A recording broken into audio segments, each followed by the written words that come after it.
Funk Motorsport, your heat management specialists. Based in the UK, we strive for perfection, developing thermal products trusted by professional race teams and drivers worldwide. Performance, protection, reliability.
Tarmac Sports.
It's round 2 of the British Drift Championships 2019.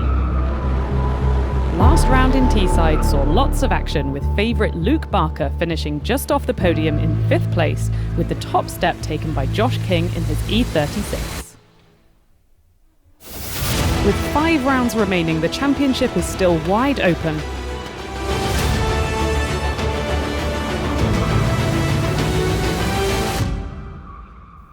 Who will dominate at Driftland?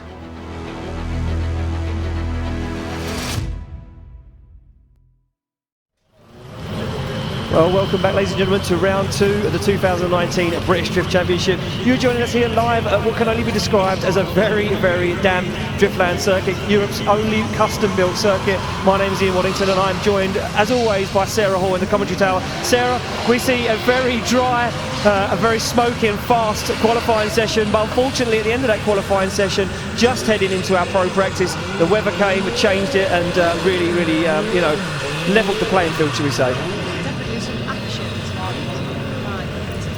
Some really contenders out there this morning, and there's also quite a lot of zeros. There's people really struggling with some elements of the track out there, so it'll be interesting to see how the track being absolutely soaking wet is going to affect that this afternoon. Yeah, exactly. Look, for us, if you guys are at home probably wondering how this plays out, it kind of makes it a level playing field. Doesn't matter what tyres you got. Rain has fell now on an already rubbered in circuit, so it makes it extremely slippery. It means whether you've got 1,000 horsepower or whether you've got 100 horsepower, these cars are now very, very similar, and it kind of comes down to who is going to set their car up the best, who is going to set their car up absolutely perfect for this weather. It is continuing to rain. Guys now on the start line will want the rain to continue because they're going to start the battles in the wet. They're going to want it to stay the same all the way through because you get confident, you get very consistent. As you can see, for you guys here in attendance on the big screen and you guys watching at home, you can see the battle tree is what we refer to as our battle tree. That is our top 32. As you can see, our first place qualifier William Hanna there in Heat 1. He'll be taking on against Fitzgerald. We're sending our guys out at the moment on the circuit for some sighting runs.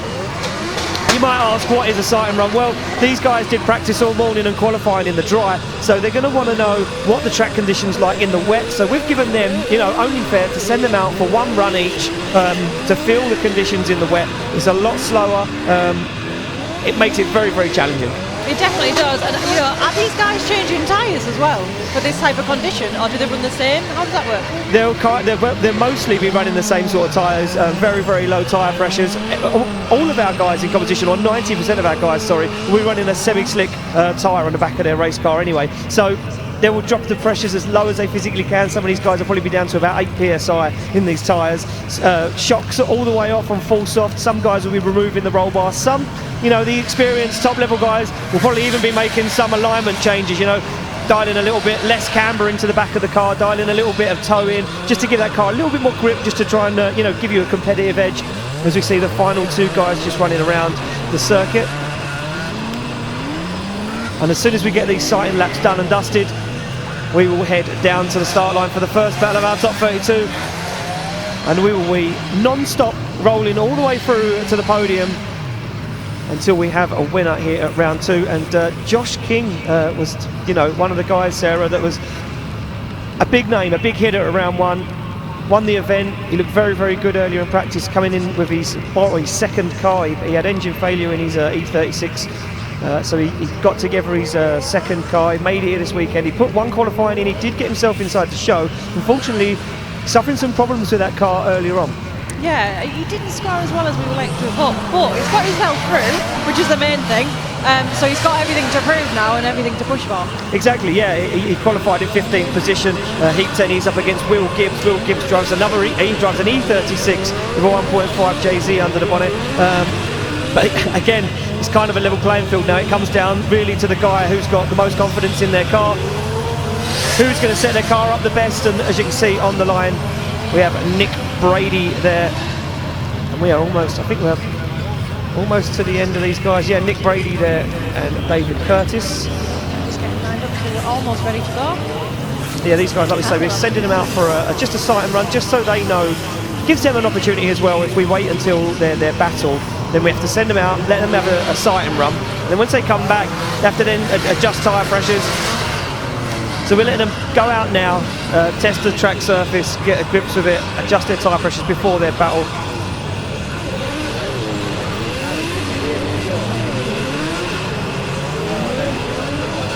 So while we get these guys around the circuit, we've still got 16 guys left to go. Sarah, I believe you had a little bit of a chat with Matt, and Matt did a track walk earlier. He did, yes. Shall we see what? So we'll have a look. Yeah, let's have a look and see what Matt got on with the track walk. Have you heard the saying, if it ain't broke, don't fix it? Well, we're here at Driftland. Yes, that's a purpose-built drift track just for our crazy bunch. So, on that factor, there's no point reinventing the wheel. There's already clipping points here that are used at plenty other events, so we're going to use them. But this little start line has been pulled back just a little bit. We're going to be seeing entry speeds of 70 to 80 miles an hour. Can you imagine on the motorway initiating into a drift? Actually, that sounds quite awesome. Let's go check it out.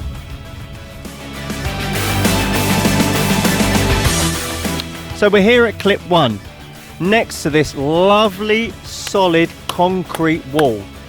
That's not plastic, that's not tyre, that's concrete. We want the drivers getting nice up and close and personal with this. have the drivers got the balls to play with the walls? And then we have an initiation line. The drivers need to be sideways, absolutely flat to the hammer by this point. Keep an eye on them. So as we come down to clip 2, yes, down, there is a serious drop in altitude from the wall. So don't forget, those drivers are going to be on full throttle from that point. There's a couple of sneaky little bumps as we come through here that are going to catch the drivers out. Stay on the throttle, you'll end up over the bank. Come off the throttle, you'll end up in the other bank. This is going to be interesting. Okay, I'd like you to make a little note. We're at clip 3. The drivers haven't had a transition yet. This is why it's Driftland. This is awesome. Tyres are going to really come into play this weekend, so the drivers need to make sure they have their setup absolutely perfect. Also, they need to rub off all that speed from that beautiful wall. Gets a bit tight round there. So clip 4 is where things start to get interesting. Yes, I'm back up high again. I think I'm actually getting vertigo walking around this track. But see how tight it is. It gets a little bit tight and technical round here, and finally we have a transition. Time for the other tyre to do some work as we get down to clip 5. Then we have this lovely dotted line painted by our track manager, come Master Chef, come many other things. I'll leave that. So yes, this is just to break up the different parts of the track as they're coming back round here, heading back to the wall for clip 1, which is actually now clip 6, and then across the line. So there we go, Sarah, and that was yesterday. I thought it was this morning, but yeah, Matt got out there in the sunshine with his shorts. Unfortunately, a different tale of the tape today. Weather changing massively. We take a look inside Jack Wooten's car. He actually got that car repaired and back out on circuit. The biggest thing to note is the note of pace and how different the track is in the wet and the dry, how fast it is. Yeah, I mean, obviously you're going to have to bring that speed down to control it in the wet because it's super sliding out there. So I think it's really going to change the style of people's driving and how fast they're actually going into the box. Exactly that, yeah. Your entry speeds now, as much as what people say, they're the same kind of speed, they're not really. These guys are slowing down ever so slightly because, as Matt rightly so, as we see Jack Wooten there spinning on his sighting lap, as Matt quite rightly so earlier on said, there is an elevation drop. So from where clipping point 1 is, it's actually on the brow of a hill. Down, you go down out into clipping point 2, so you're picking up speed. So these guys are not going to be wanting to enter as fast because the cars are naturally just going to wash off the edge of the circuit. So very challenging, and like we said earlier, a level playing field for our drivers, as we have just got a couple more left to go, and then we're almost ready to kick off action here, round 2 of the British Drift Championship. So it still looks like the rain is beating down, as I mentioned earlier. You know, guys are going to want the track conditions to stay the same. It's when they start getting patchy, when the track starts drying out, that's what makes it difficult, because you're going out of a tyre setup or a suspension setup that's in for the wet, then you go out and part of the track's dry, it catches some of these guys out. Yeah, that's it, and you can't drive consistently if the track's not consistent. No. So that's a real challenge if it does start drying out in places, and I think it's not the best for the boys. It certainly will sort of them for the boys. We did see a minute ago Josh King out on circuit, so he has got that car fixed. Failed to make his second qualifying run. The championship leader looks comfortable as much as he can in his second car. Obviously, again, not his usual car that we see him in competition. As we see Carl Fara and Stu Jones. Just after these two guys, we've got 4 more drivers to go, and then we will be kicking off competition with William Hanna and Chris Gerard. And you can see it really tentative there. You can see just how easy it is to get it wrong. And I think this is going to be the tale for this afternoon, is who can make it round, who can actually put in a run in a lead or chase position without making a mistake. Yeah, who can actually complete a run and not spin out is going to be a real challenge. It's just super simple. Like you said earlier, it's got so much rubber laid down after the last couple of days, and now the rain's come down super slippy out there. Yeah, I don't think it's going to stop. We can look at the distance, as I said earlier on. In qualifying, me and Sarah have probably got one of the best views in the house. We get to look out across Scotland's beautiful scenery, and in the distance I can see nothing but rain clouds blowing in, as you can see rightly so there on the live stream camera. So take this moment to say a huge thank you to our sponsors, because without those guys, we wouldn't have a job, Sarah. We wouldn't be up here in the tower. No, unfortunately not. People wouldn't be able to hear our gracious voices on their live stream. So, a huge thank you to Tarmac Sports, Hell Performance, in attendance this weekend doing free repairs. Free repairs! Free. I might get some brake lines on my car just for the sake of it. Steve's a very generous guy. I should have brought mine. OBP Motorsport, Yellow Speed, Slide Motorsport, AM Details, which you can buy here, Funk Motorsport, MTEX Brakes, Samco Sport, Simpson Racewear, and Competition Clutch. So without those guys, as we said, as well, sorry, Corbo, just tagging on the end there, just taking its time to make its way onto our screen. As I say, without those guys, none of this would be possible. You wouldn't be able to see this live stream in the comfort of your home, indoors, in the drive. And if you are here in attendance and you think, I'm a little bit cold, I'm a little bit damp, why not head down to the British Drift Championship shop? Those guys, hoodies, the hats at round one. Super warm. They sold out like hotcakes. Yeah. Where's yours? I've noticed you've not got it on. Oh, I'm being brave. It's right here. Yeah, it's it right there. here. It's in the wings waiting because I get too cold. So yeah, don't forget, get yourself down there to those guys. Plenty of merchandise for sale. Limited edition t-shirts with Martin Wannacott's JZX on the front of it, the Domination t-shirt. It is a limited edition t-shirt for this round only, so make sure you grab one of those. If you're a collector, a fan of UK drifting merchandise. Awesome stuff in that shop. Also, don't forget those guys down there have got the flyers, the programmes for round 2. We have. And next door to that shop is the Driftland shop, where you can get some really cool merchandise, some stickers, loads of stuff on sale, so make sure you make your way down there. And it does look like this could potentially be the first battle of the day. I'm just going to make sure from our head track marshal Toby.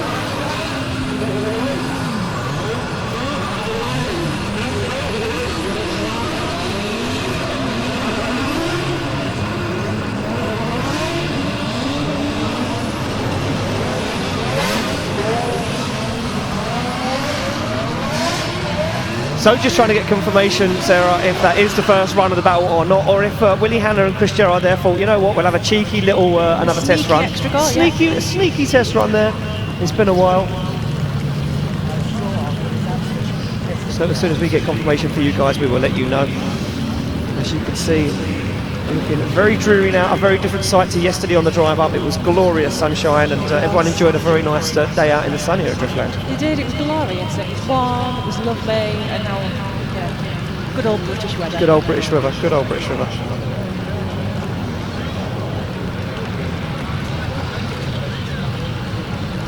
So we are just waiting to find out exactly what is going on and whether... Yeah, it was the cheeky monkeys. So it does turn out that Willie Hanna and Fitzgerald there just had a cheeky little run, an extra run. So we're going to back Dominic Gates off the line and Luke Barker. Those guys have all had a quick test, a quick sighting lap. So we're going to get Willie Hanna and Fitzgerald back to the line, and then we'll be ready to kick off our top 32 competition.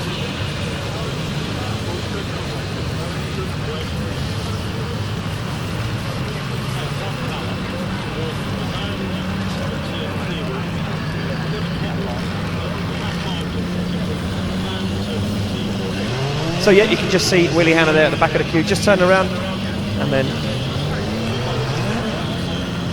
we will kick this off.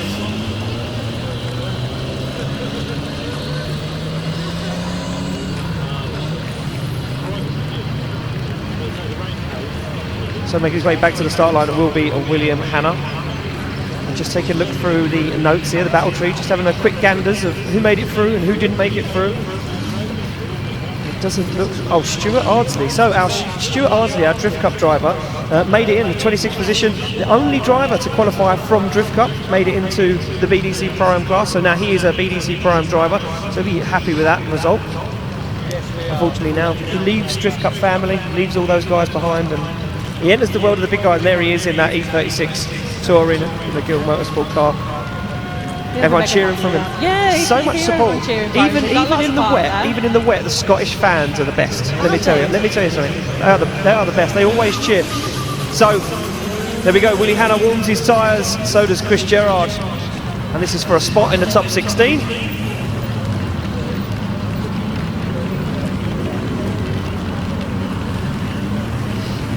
So the Begolo Tarmac Sports sponsored driver of Willie Hanna sits on the line in that lead position. It'll be Willie Hanna to lead, Fitzgerald to give chase, and we are live. Our top 32 battles are go. And Willie Hanna not messing around. Straight into it goes Hanna. Fitzgerald takes the middle of the track line. You can see him there just falling down in the middle of the circuit. He's lost a lot of proximity as Willie Hanna finds an absolutely perfect qualifying line. Scored a very good qualifying score of a 90.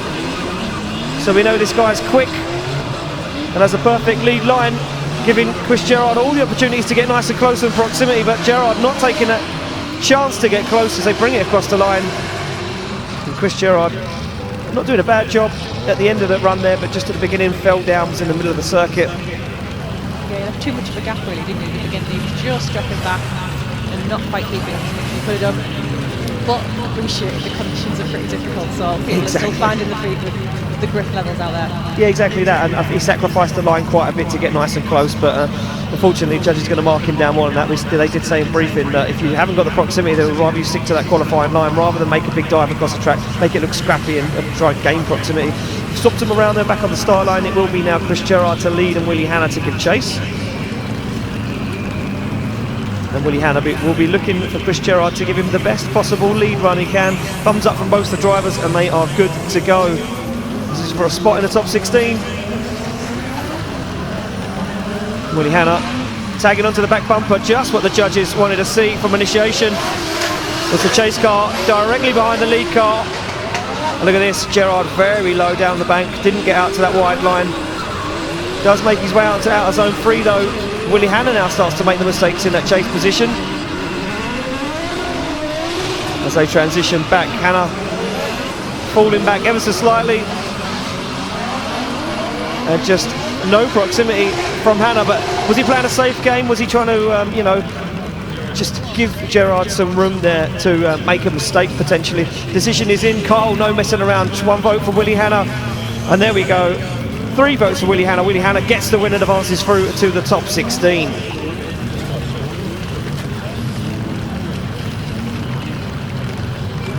So up next, the guy that we didn't think was going to make qualifying, it will be Luke Barker to take on Dominic Gates. So Luke Barker, the guy that we mentioned earlier, Sarah, been in Ireland, been dominating in Ireland, and been doing a very, very good job over there in the Drift Games Nationals Championship.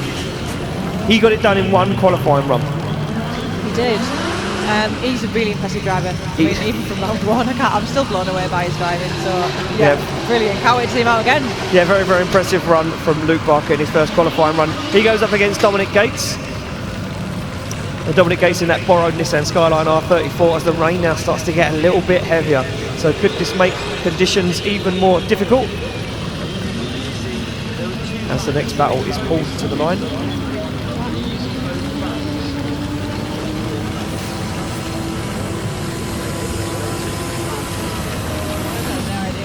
So there we go, Luke Barker will be in that lead position, qualifying in 16th place, Dominic Gates in 17th, so not a lot between these guys. So we should see a very nice clean battle. Both these guys very consistent, very good line. And there we go.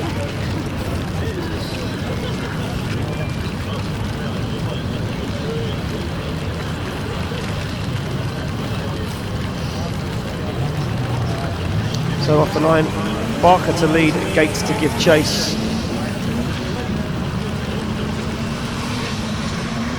Dominic Gates taking the opportunity to try and initiate side by side there. Judge is not going to like that as Luke Barker finds that good qualifying line. But look at Dominic Gates though. Nice proximity from Gates so far. But Barker giving him all the opportunity to get nice and close to the door. He's on a very, very good qualifying line. Is Luke Barker at the moment. A good transition back. Look at that.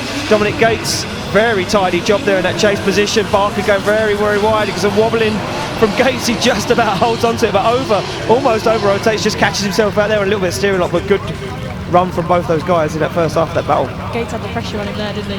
Yeah, he certainly did, yeah. You know, just trying to put a little bit of pressure on the door, trying to make Barker make a mistake. Definitely, he didn't really, did he? No, he didn't fall under the pressure. But now Luke Barker's going to repay the favour. Yeah, he's going to stick the car onto the door, shall we say? Well, try it at least. But did Dominic Gates' car have a little bit more pace? Did it have a little bit more grip in it? Can he pull a gap between them? As we said earlier, Luke Barker not found form in the UK as of yet. Could this be the weekend that his luck changes? Could fortune favour Luke Barker right now? They're side by side, and a big waver from Gates onto the back bumper goes Luke Barker though, but a big gap opens up already as Dominic Gates now puts foot to floor, and he's on a very nice lead line. Is Dominic Gates, and no proximity from Luke Barker. He's going to want to make a dive now into the outer zone 3, but Dominic Gates keeps foot to floor and tries to drive away from Barker. Barker looking desperately to make a dive up onto the door at Nissan Skyline, as Luke Barker just looks like he hasn't got any more grip in that car. Big wobble there from Barker as they come across the line. Difficult one there for the judges, very difficult one.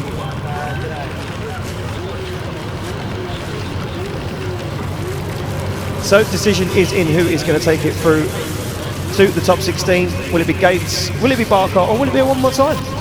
There's always that chance. That last one must be difficult to judge. Yeah, exactly. It wasn't an easy one. It wasn't a clear-cut battle. For me, Gates looked a little bit, he had more proximity in the chase run, pulled a bit more of a gap. Did he sacrifice any kind of line to gain that distance between him and Barker? That's what the judges will be looking at, and they're still deliberating this one. Carl putting across his point of view. This obviously will be a place in the top 16 to battle the first place qualifier, so high stakes here. The judges look like they have come to a decision. Gaz says Luke Barker, Brad says Luke Barker, and Carl goes Luke Barker. Unanimous, Luke Barker gets the win and advances through.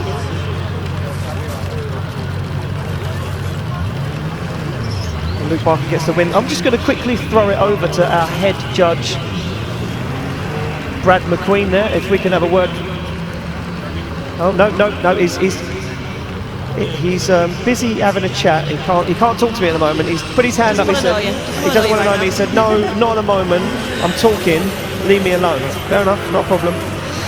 So Lisa Branch now pulls to the line. She is going to take on Nerigis,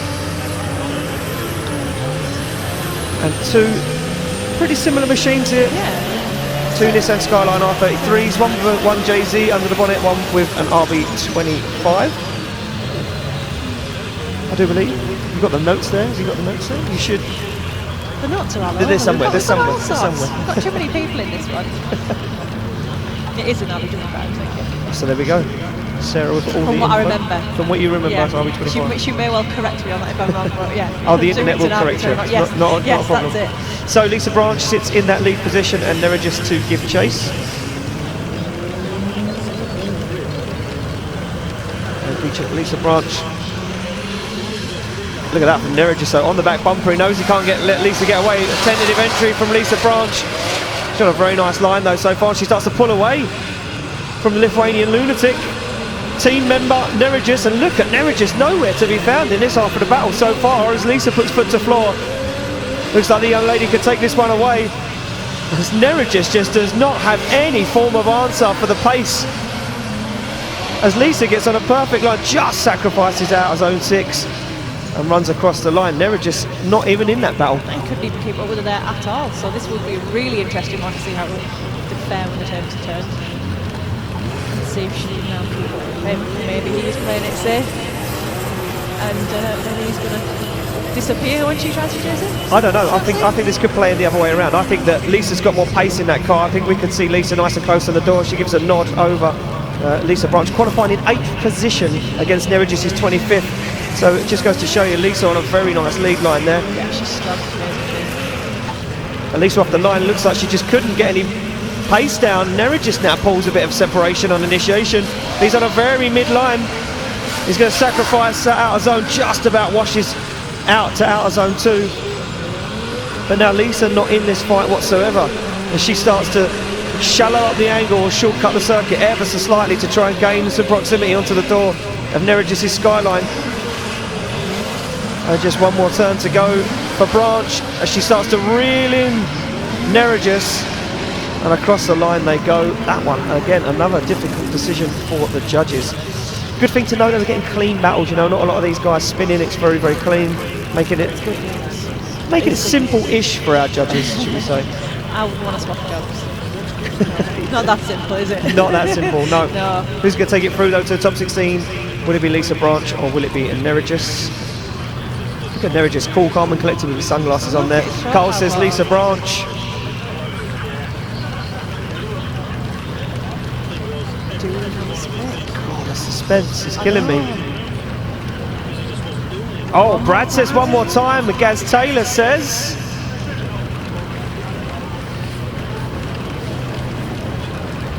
Lisa Branch. So Lisa Branch gets the win and advances through. Lisa Branch takes down Nerigis. And what a result for Lisa. She'll be absolutely pumped inside that car. As are her supporters out there by the sound of it. Yeah, look at her. Look at the smile. You can see her smiling. Look how happy she is. It's all worth it. So Lisa Branch makes it through to the top 16. And we move it along to the next battle day. It will be Ash Jones to take on Stephen Fitzgerald.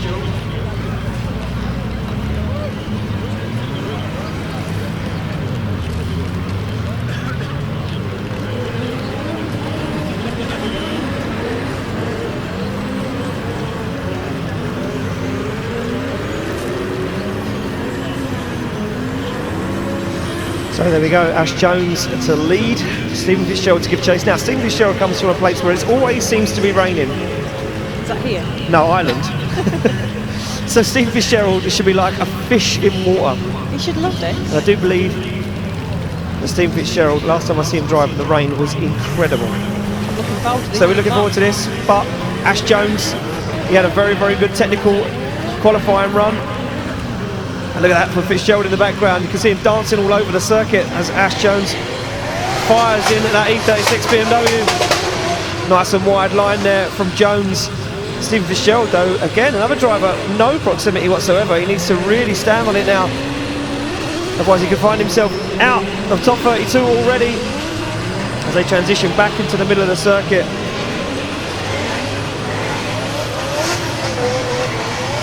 And Ash Jones already across the line, leaving Steve Fitzgerald absolutely standing, and just goes to show you, as what we spoke about earlier, you know, it's going to be down to the person who gets their car set up absolutely right. That's it. It's just down to fine details now, isn't it? It really is. And the judges have to do what they need, to be fair. You know, they've got a hard job to do, but yeah, they do have to pick on the small details and really decide between two drivers who both deserve that place. Exactly that. It's going to be a very, very difficult job. We switch them around though. It will be Stephen Fitzgerald to lead now and Ash Jones to give chase. For a moment there I looked out and I thought it stopped raining, but nope. Not to be true. Look at this, Ash Jones on the back bumper of Stephen Fitzgerald's S15 as Gerald does a big handbrake initiation there into the hour zone 1. But look at Ash Jones. Ash Jones now looks for the side of that Fitzgerald's S15 and says, come here buddy, you ain't going nowhere, and then latches onto the back bumper. Does Ash Jones, he's going to make one more dive onto the door as they transition. As you can see, Ash Jones just stalled the car ever so slightly. Oh, he's very wide though. Did Ash Jones just drop 3 wheels off track and he's straightened? Ash Jones could have thrown it away, and Stephen Fitzgerald finishes up the run. And what did Ash Jones do? I think he let the pressure get to him. That was so Oh, look strong. at this, decision so in straight away, and there you go, unanimous. Stephen Fitzgerald gets the win, taking Ash Jones out. It just goes to show you, you know, Ash Jones had that into the bag. He just transitioned ever so slightly too late, got 2 wheels over the edge of the circuit, and then it messed him up, and then he straightened. He just couldn't get back into it, and unfortunately the battle over there for Ash Jones. Stephen Fitzgerald moves through to battle Lisa Branch for a spot in the Grade 8. We move it along to Lee Lawrence now to take on Sean Chesham. Now, you took a passenger ride yesterday with Lee Lawrence. There was a lot of screaming in the car and whatnot. What's going on? That was Lee. It doesn't surprise me in the slightest. No. Lee Lawrence, earlier on, we said very, very technical driver. He went out in qualifying, he qualified 4th. So he's got a very good lead line. Now that could all come into play. Can Sean Chesham in that S15, that V8 turbo S15, can he, you know, gain the opportunity with that perfect lead line? He's got the opportunity to get nice and close into the door. They're off the line. And you can see Lee Lawrence, no messing around, foot to floor, nice fast initiation close to the wall for Lawrence. And he is carrying a serious amount of pace. Sean Chesham just can't hold on to it. Has to back out of it, dial some angle away from it, as Lee Lawrence puts more angle at it as he comes into out zone 3. Look at Lee Lawrence. This is like the weekend of dreams for Lee Lawrence right now as he puts foot to floor. This is the best we've seen this young guy drive in a very, very long time. Oh, but he wobbles in the middle of the circuit. Puts his foot down one more time. Sean Chesham finds himself in the middle of the track there. And Lawrence nice and wide and across the line. Oh, I thought it was all over for Lee Lawrence then. Almost had a little wobble, didn't he? got all nerves going there. No, he's a really strong driver, and I think he must be very hard to keep up with, because he's got that line, hasn't he? And it seems the rain doesn't make any difference to him. No, it looks like the weather isn't really affecting Lee Lawrence. If anything, it's probably giving him another extra 150 horsepower that he needs in that car.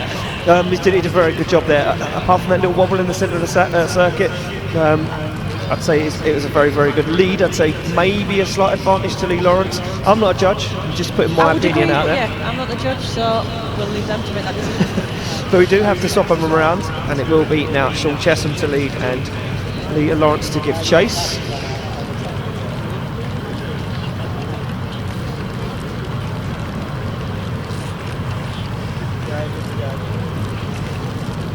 So there we go, those guys on the start line are ready to rock and roll, and you can see Chesham in that lead position. Yeah, I know.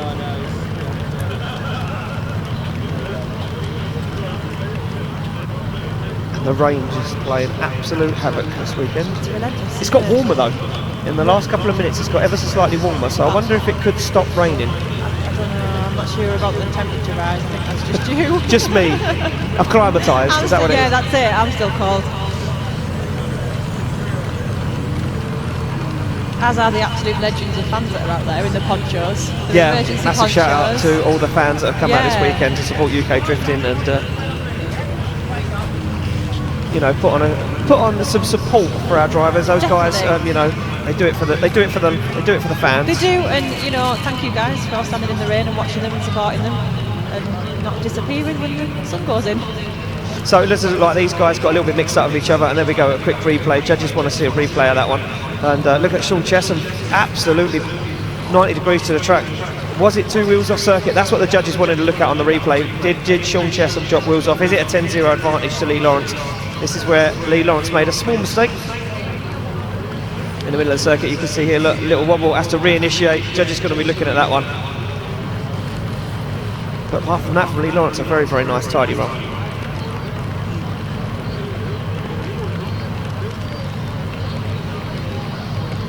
So, as you can see, we just back those guys up off the line, just so you know, we can let them warm their tyres up one more time before they go.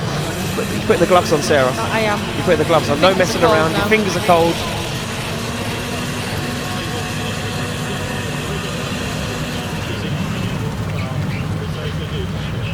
So judges see the replay that they was after, and these drivers warm their tyres and get ready to go. And Sean Chesham now leads, and Lee Lawrence will give chase. Now Lee Lawrence has to be very, very careful in this chase position. Sean Chesham puts that car to the wall. Nice initiation from Chesham.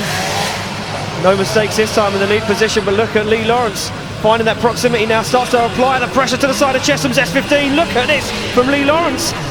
But he's in the middle of the circuit, he's off track. But was that caused by the bad line from Sean Chesham? Sean Chesham was in a very, very mid-line, forced Lee Lawrence up onto the middle of the track, shut the door. In fact, didn't give him the opportunity. But look at Lee Lawrence, no messing around, back onto the door. Give him a round of applause, ladies and gentlemen. He was absolutely on him now, wasn't he? So will the judges take that into account then? So if Chesham's got a bad line, Yep. is that not a positive for Lawrence, but is that taken into consideration as to why he came on? Yeah, exactly. That will be taken into consideration. They'll know that Sean Chesham had a very bad line there, and they would have noted that Lee Lawrence, you know, to have proximity would have had to have been off track to keep that proximity. Judges would have looked at that. So we just wait now for the judges to drop their scoring. So judges just want to see a replay of that, as you guys at home can see now. And here in attendance on the big screen, you can see exactly what we're talking about. Nice lead line right up until this point from Sean Chesham. You can see him drop down on track. Lee Lawrence, though, no regard. He's like, I am going to have you, buddy. But look at this. Sean Chesham very close to the middle of the circuit. He's way offline. Lee Lawrence has to go on the grass to avoid any form of contact. And then Lee Lawrence again sees Sean Chesham get back onto that qualifying line. He says, well, you know what, I'll just try and stick it back on the door again and see what happens. And see if the judges swing it my way. He couldn't really have been any closer through six there, could he? He was No.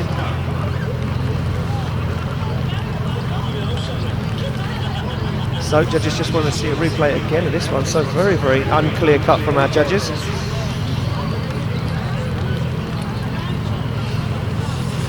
So very nice job there from Lee Lawrence.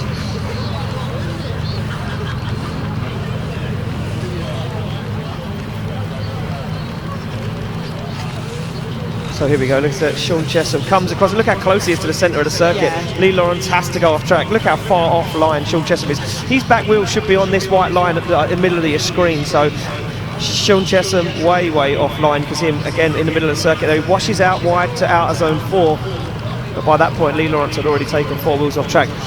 Will judges reward Lee Lawrence the win, knowing that Sean Chesham was so far offline? In my opinion, that's what they should do, but... Yeah, I agree. I think Lee was a little bit stronger overall, but it is a really another one that's quite hard to judge. But yeah, I think Lee was a little bit stronger. Yeah, I think we should get it. So, we await the judges' decision. And here we go, who's going to take it through to the top 16?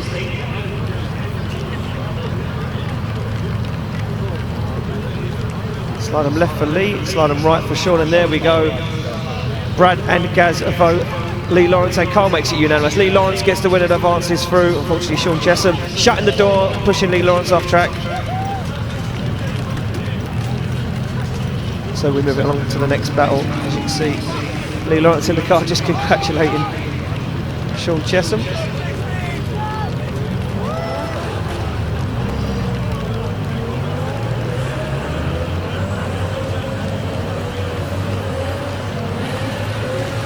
So those guys making their way back off track, and up next you can see the next battle with Paul Cunnington and Rob Johnson. And very good to have those replays though, you know, getting that call.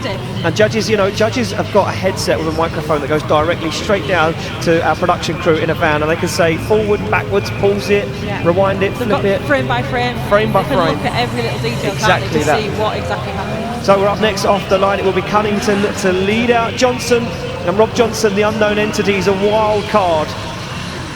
Whoa, look at that from Rob Johnson, no regard as he throws it on big angle, but he could mess himself up and he has to dial a little bit out of it. Paul Cunnington on a nice line though. And Paul Cunnington seems to have found his form that he had at round 1 of the British Championship. And look at this from Johnson. Johnson messes himself up this time, gets himself caught up on the inside as Cunnington now transitions through the middle of the track. Johnson going to be looking to try and claim something back, as Rob Johnson finds himself in the middle of the circuit, waiting for Paul Cunnington to move out of the way and puts his foot down. That was very good right up until that point where Rob Johnson made that mistake. Yeah, Rob Johnson was really putting the pressure on, but I think he put the pressure on himself at the end. He just got a little bit scrappy with it. Let's see if he fares any better as a car. So Rob Johnson would have known he made that mistake, you know, and not sure what happened. Again, we'll have to see what the judges think of that one and how they played that one out. So Paul Cunnington now sits in the chase position. And Johnson given the opportunity to lead. You can see tyre marks on that door. That car battle scarred already. So Johnson now in the lead. You can see him nice and close to the wall. Nice initiation from Johnson, carrying a lot of speed. That's very fast for Rob Johnson as he puts a hammer down once again.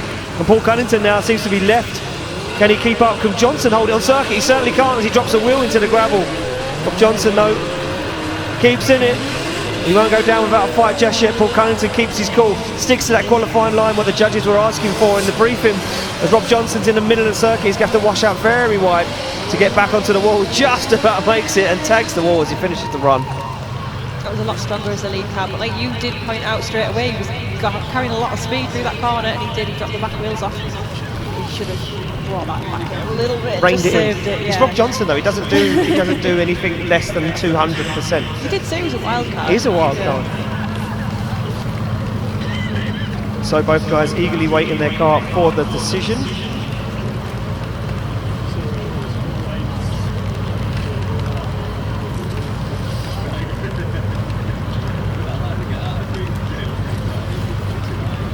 Judges just deliberating this one again, yeah. Still talking about this one. So judges look like they want to see a replay. As we can see now, nice initiation from Johnson, very, very fast. This is just where it picks up a lot of speed now. This is where the track starts to head downhill, and you can see Rob Johnson still full throttle. Just drops. Is that 2 wheels? Is that 2 wheels off track? Yes. You was very confident then. You was like, yes, 100%, 100%. He's out. I'm sure they'll correct me if I'm wrong, but from where I'm sat, it did look like it was 2 wheels. It did look like it was certainly 2 wheels. So Rob Johnson, they're doing everything he can in that lead position. I think for me, just carried a little bit too much speed. Need to rein it in ever so slightly.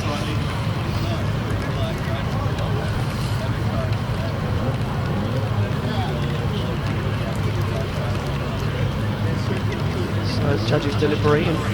Still not come to a decision just yet. A spot in the top 16 awaits for one of these guys. The judges just want to see another replay again of Rob Johnson going off into the gravel, slowing this one right down. You see Paul Cunningham not really doing a whole lot wrong. If you notice, he sticks to that qualifying line, doesn't really deviate off of it. He just lets Rob Johnson make the mistake in the lead position. You can see it. Oh, it's going to be 2 wheels off track. It's going to be 2 wheels off track. Gotta be, hasn't it? So it's going to be 2 wheels off track, in my opinion, for Rob Johnson there. So that could be a 10-0 advantage to Paul Cunningham. And Paul Cunningham, although he didn't qualify well, he qualified way down the order. Well, he qualified in 13th place, so mid-pack score for Paul Cunningham. Could he find himself on a charge towards a podium once again?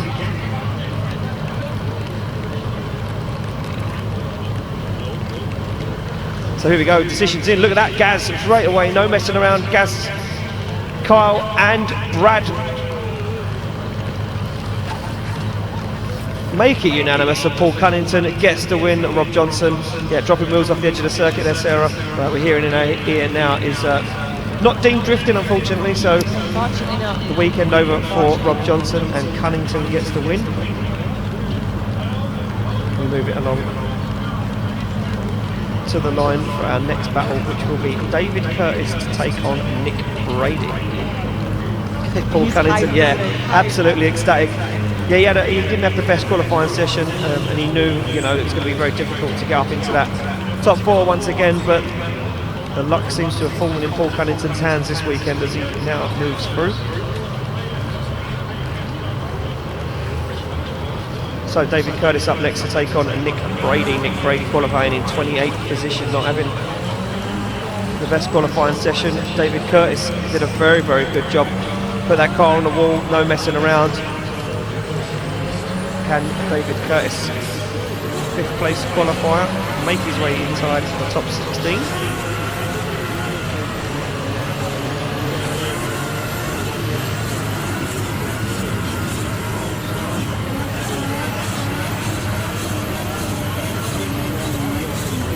Just going to show you how wet it is down on the start line. There goes quite, wheel spinning, trying to get some heat and then back tyres for a good couple of minutes. Nothing's happening. Nothing no smoke, whatsoever. nothing. No, Just not even any soaking. steam. Yeah. It's absolutely saturated down there, is it, on the back of the circuit. You can see the back end of David Curtis's car. A few battle scars from tagging the wall. Yeah, I think he lost his bumper early, didn't he? He certainly did. What's the point of putting it back on? Just to take it back off He's again. obviously planning on doing the same again, getting close to that wall. So we get the thumbs up in the tower and we are ready to rock and roll. It will be Nick Brady to chase down David Curtis. Don't forget, Nick Brady finished up in 2nd place on the podium at round 1. Another driver who's going to be looking to get back onto that podium and taste success at the end of today. You see David Curtis now went foot to floor. Brady onto the back bumper though, a nice initiation, but Brady's overcooked it. Brady's overcooked it. And David Curtis tentatively slowed that car down. Nick Brady had to bail out of it. Down a little bit more angle, and not what we want to see from Brady, Sarah. It's not. He's going to be wanting so badly to get back on the podium. That's going to really affect him now, isn't it? He's going to have to really pull it all out as a lead car to get anything. Wow, and almost makes contact there. Again. Yeah, he's really going to have to pull his socks up, is Nick Brady now, in that lead chase position, in that lead position, and just try and hope that David Curtis makes a mistake. I can't see it personally. No, he's really been really confident all day, hasn't he? But you just don't know what's going to happen. So no, you certainly don't. Maybe with the pressure on. Yeah. So Nick Brady would have known that that was a huge error, and he would sit on the line right now thinking, how can I make this play? What can I do? What can I do as a lead driver to make Curtis make a mistake? I think the only opportunity that Brady has is to leave Curtis standing and pull a big gap. As you can see, put foot to floor now. Brady's carrying a lot of speed. Fast initiation from Nick Brady. Running the wall. Goes Brady, and a big understeer there from Curtis. Now Brady puts foot to floor. He knows the only way to win this battle is to pull some distance between him and Curtis and make Curtis force an error. But Curtis looks cool, calm and collected as he sticks to that qualifying line. Brady, nice line and transition through the middle of the circuit, and a big separation opens up. But it doesn't look like it could be enough to overturn that correction from Brady in the first half of the run. As Brady finished up the run, look at the distance between the two guys. Curtis as well. I don't know whether he straightened up slightly there. He had a bit of a wobble. He certainly did. Eagle eye, you spotted that. Oh, decision's in though, no messing around. Yeah, look at that, and it's unanimous. David Curtis, ladies and gentlemen, gets the win and takes Nick Brady out of the running this weekend. Yeah, look, there was, as much as there was a big separation, there was just not overturning that, that correction for Brady. You could just bring that back, but he couldn't do anything to bring it back. It's a shame. Look how happy he is. It's a shame, but I'm sure he'll come back stronger in the next round. Yeah, he certainly will. Nick Brady, look, it just goes to show, we're kind of tipping the championship on his head. Nick Brady finished up second place on the podium. He's now out in top 32, so the whole championship really is going to start opening up. We move it along. Matt Fountain now moves to the line to take on Danny McGuire. Matt Fountain should be fine in this weather. Yeah, should be fine. He's got a boat, hasn't he? Yeah, he's got a boat. Why didn't he bring that? He's in it. He's in it. The HMS Sora. Perfect car for this weather. And it would be funny if he won now, if he got on the podium. Yes. To be like, well, you bought the right car. Exactly. Makes sense. So Fountain in that lead position, Danny McGuire to give chase at Motorsport sponsored Toyota Sora to lead out that secret performance R34 Nissan Skyline. McGuire, look at McGuire though, hunting down the back end of Fountain's car. Oh wow! Oh, and he does. He makes a huge mistake, this man, Danny McGuire. I was just going to say McGuire was going to hold himself into that, but just about. And McGuire had to stand on the accelerator and keep himself out of trouble. But now McGuire has to carry a lot of speed through the middle of the track to try and gain back some lost ground. But again, it looks like a one-way story as Matt Fountain finds that perfect qualifying line. And Fountain absolutely storms away, takes the wall and takes it across the line. Very good job there from Matt Fountain.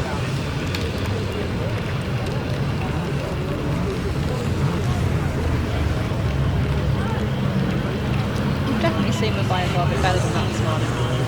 I'm Yeah, hoping he can McGuire- do better as a lead. Yeah, McGuire very good. Yeah, for me, I think that Matt Fountain was carrying a little bit more speed on initiation than what McGuire was used to. So I think McGuire came in a little bit hotter than what he'd been all day.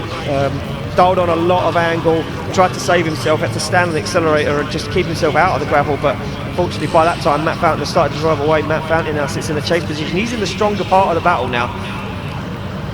Danny McGuire has to put in a very good lead run. So judges look like they just want to see a replay of that. Did Matt Fountain do any sort of drastically slowing down? As you can see here, nice line from Fountain, perfect on the edge of the circuit. Danny McGuire just throwing it away.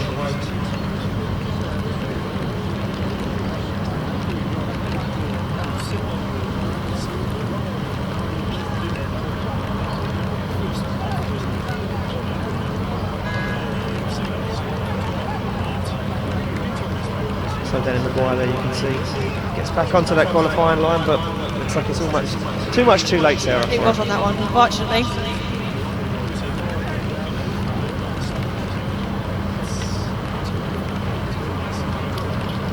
Slow-mo, just how close he got and where it was. Did he actually make contact? He did, he tapped. He tapped him, didn't he? Yeah, you can see in the frame by frame. Yes, that's how useful that is. Very well spotted there. So yeah, made contact with the rear wheel there made contact there with the front wheel, with the rear wheel, sorry, front to rear wheel, as you can see on our replay. Look at this little contact, little bump from Fountain. You can see the back of that car just dipped down, look, just upsets the car, but Matt Fountain kept in it. Very impressive driving there from Matt Fountain. Yeah, he didn't let that unsettle him, did he? But it unsettled the chase driver there. He couldn't, I don't know whether he was just trying to stop more contact happening, yeah. Or he was just trying to dial that back. Yeah, Danny McGuire just dialed a lot of angle on it at that point because he knew he didn't want to really crash right into the side of Matt Fountain's car. And a very good job there from Matt Fountain.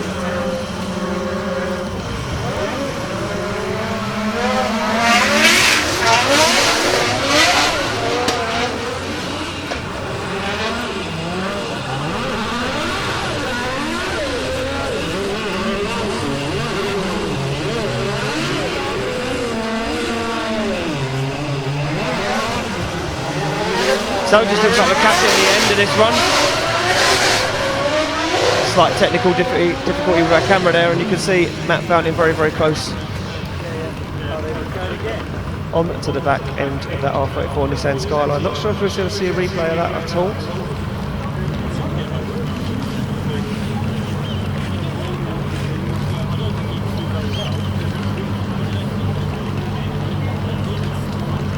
for Danny McGuire there. Thumbs up to the camera. He's happy. He's having a good weekend, nevertheless. That fountain. Cool, calm and collected. Look at that, not even looking at the camera. He just strictly business is Matt Fountain right there. Too cool for us. Too cool for school, that's what he is.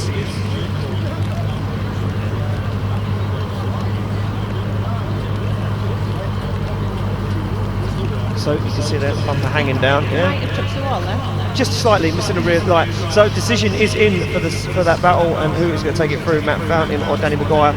Kyle says Fountain. Brad says Fountain. There we go. A unanimous. Matt Fountain gets the win. Matt Fountain gets the win, takes out Danny McGuire.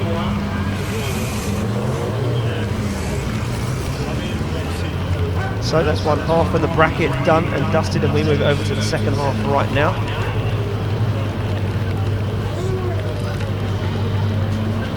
So up next we will see Hugh Savile to take on Paulauskas. As we're just going to put what's left of Matt Fountain's car back in his car so he can take it back to the pit to repair Go it. and tie up that back on.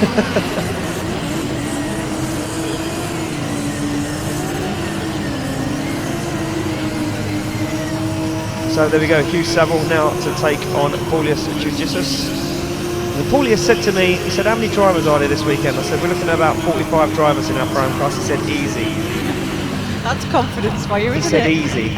I was like, okay. Well, let's see about that. So let's see, Paulaus, how confident you are. They come off the line. It will be Hugh Savile to lead out Paulaus.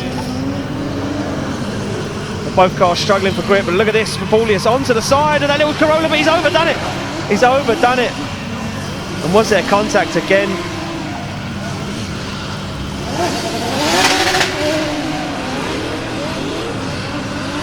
So Hugh Savile just getting that car going in the end. Judges have asked for these guys to complete a run, regardless to what happened, unless it's damaged and irreparable.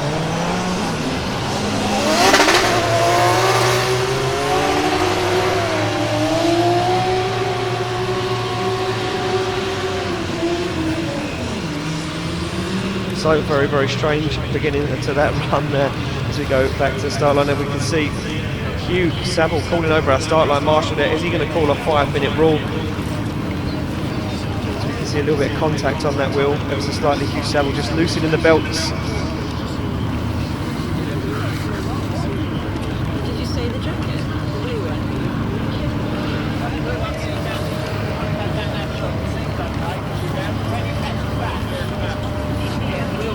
So you can just see Hugh Savile down there having a chat about start line marshal Melks, just trying to find out if the back of the car's fine. Does he need to call a 5-minute rule? Now these guys only get one 5-minute rule in top 32 competition, all the way up to the final 4. So when these guys enter the final 4, they get another 5-minute rule. So he uses this now. He can't use anymore. He can't use any more unless he gets into the final 4. Until if he gets into that. Exactly that. So these guys have to play it very, very safe. You know, if there's not major damage to the car, if it can still do what it needs to do, they're going to just try and get out there and use it. And I do believe that you lose a championship point as well if you use your 5-minute rule. So you lose a point in the championship. So you sacrifice a point and you lose a 5-minute rule. You can see Paulaus, he's excited. Not sure what went on there. Was there contact? Was it caused by Hugh Savile? It didn't look like that car was 100% after initiation. And Hugh Savile pulls off the line. He's just going to warm his tyres. So Hugh Savile falls back to the start line to do battle with Paulauskas.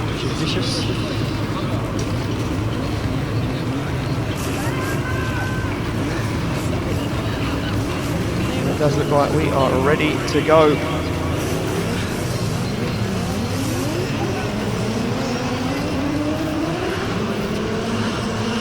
So Paulaus to lead. And Hugh to give chase this time. No messing around.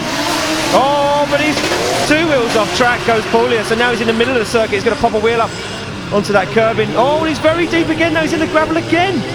And Paulaus, judicious, looks like he's absolutely thrown this one away, Sarah. Unfortunately, again, he was a lot stronger this morning, but, you know, is the fact that it was dry this morning his strong point, and it's not, you know, he's not so confident in the wet. Maybe that's all it is. It's a shame, but that's the way it goes, isn't it? that is the way it goes. And the biggest problem, like we said earlier, was changing weather conditions. It makes it very, very difficult for these guys. It comes down to the guy who's got the most confidence and the best car setup. Can see this swinging in the way of Hugh Savile.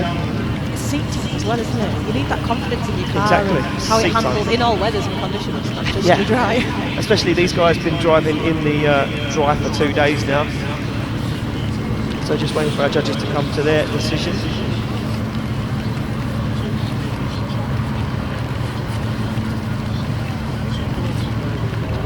And to let us know who is going to go through to the top 16. We're on the second half of the bracket now, so won't be long and we'll be on the business end of things in the top 16. So the decision is in. Who is going to take it through? Will it be the Gentleman's Drift Club? Or will it be the Lunatic Score? And there we go, the Gentleman's Drift Club. Hugh Savile gets the win. Hugh Savile gets the win and moves through. And a very good job there from Hugh Savile.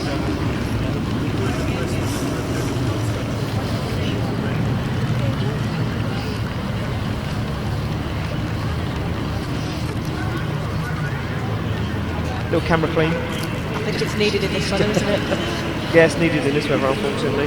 We're moving on to the next battle of the day, and it will be Josh King to take on Will Gibbs. So Josh King to take on Will Gibbs.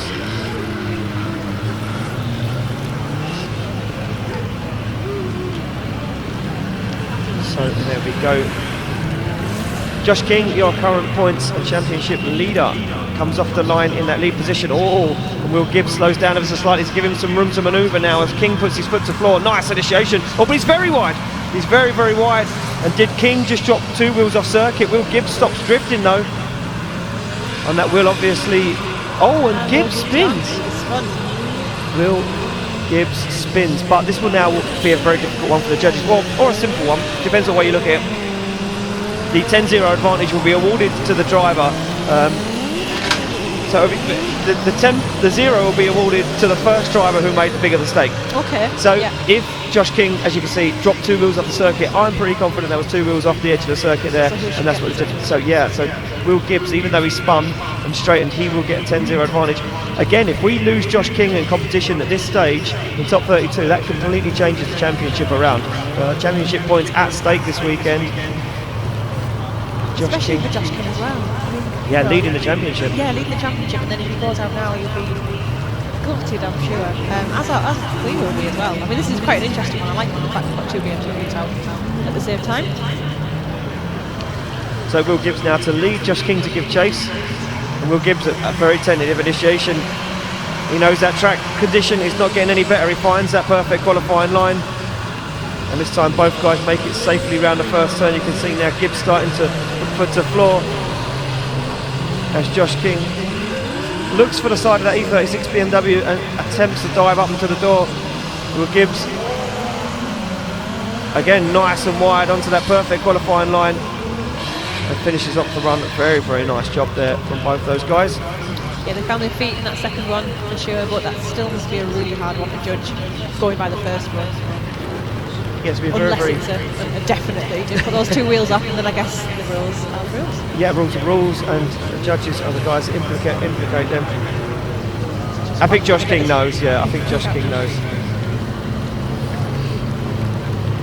So we're waiting to get the confirmation from our judges. It looks like the decision is in.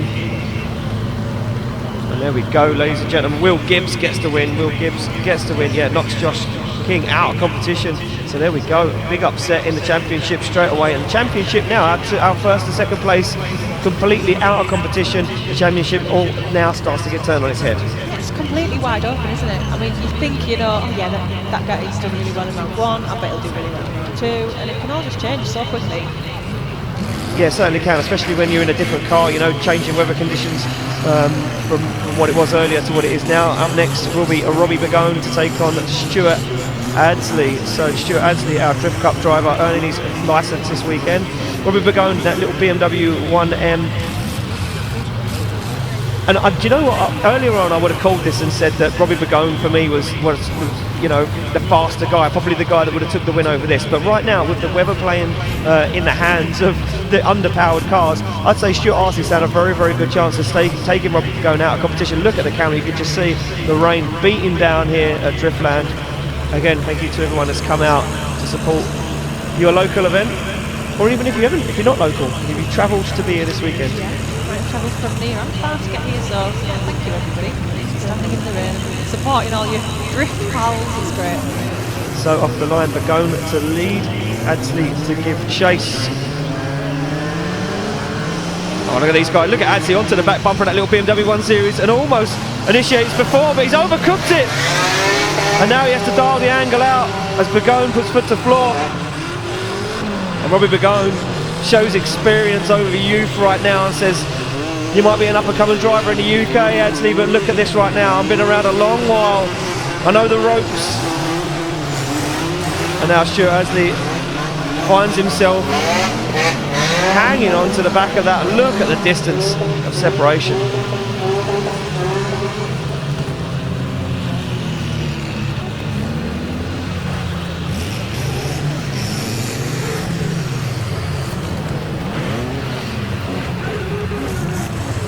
So back to the start line these guys go, and we'll swap them around.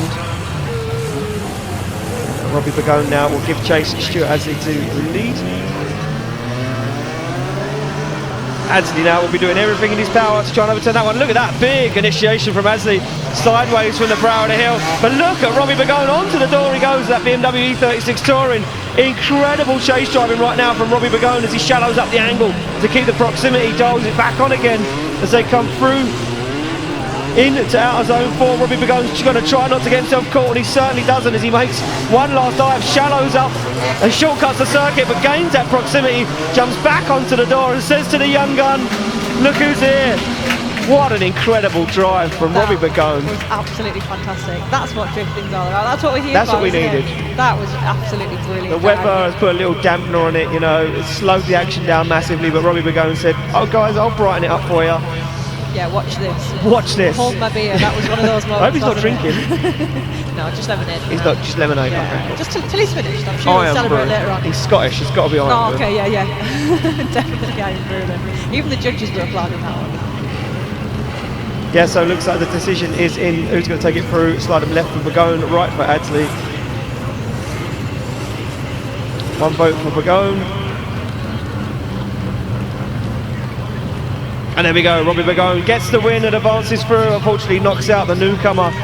But don't forget, we will see more of that young man in up-and-coming events, and Robbie Begolo, that brand new car, working perfectly. Thumbs up, he's a happy guy. It was a good challenge for Anthony, wasn't it? It was his first entrance into this. Yeah, I mean, it was a pretty tough challenge for him. A very tough challenge. He did well, but yeah, couldn't quite get there on this occasion. No, unfortunately not on the line though.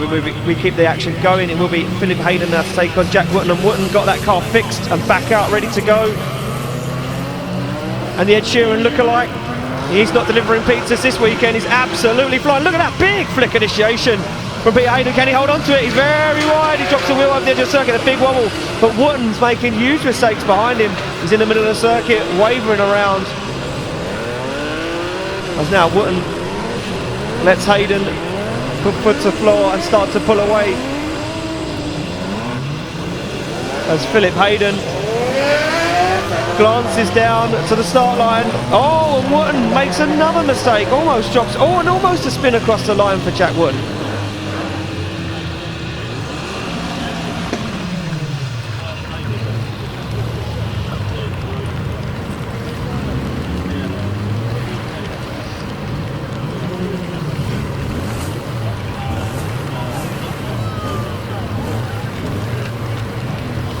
Oh, no messing around back on the start line, and we are ready to go. These guys are off, and it will be Hayden now to give chase to Jack Wootton.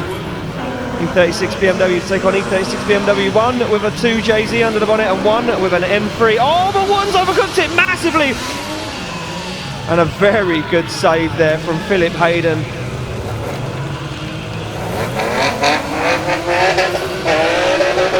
As Jack Wootton just drives the rest of the run. Jack Wootton knows that is the nail in the coffin for him for this weekend. Unfortunately, Sarah, and a spin. It's not going to get you through competition. No, it's absolutely not. But it was really great to see that he did get back out on the line after the problems he had earlier. So he did have a chance. Unfortunately, it just wasn't his game. So it looks like the decision is in. Slide on left for Hayden and right for Burton. It does look like a change, doesn't it? I'm not joking. Photograph. Oh, That's interesting. is that correct?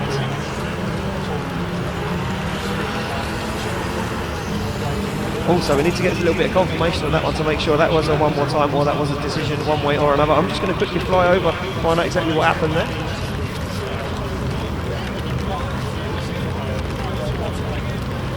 So there we go, ladies and gentlemen, just had a quick shout. Yeah, I'd like to have a chat with the judges if possible, if we could just quickly fire to the judges. If they're not, they're still talking about that one, deliberating.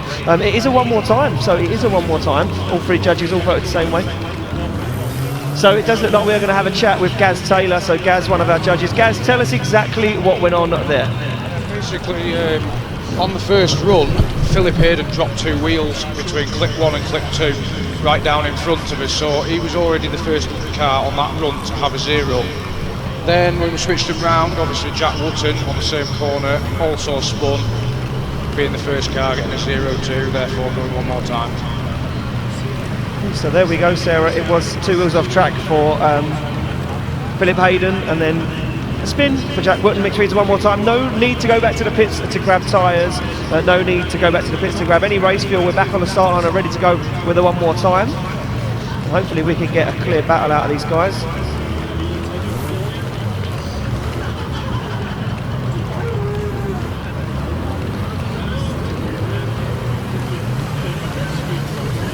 So there we go, off the line, Philip Hayden, to lead in. Jack Wootton, and look at this again, Philip Hayden, no messing around, very wide, but he sacrifices clipping point 1, he's on a big angle. Can he hold it on circuit? He certainly can this time, and now Jack Wootton finds his feet and starts to dial on the proximity as they come through out of zone 3. Philip Hayden puts foot to floor and says, I'm going to try and do everything I can in my power to pull away from Jack Wootton, but Jack Wootton looking very good in that chase position. See him just sacrifice the line and a little bit of angle to gain proximity, and across that line go both the drivers.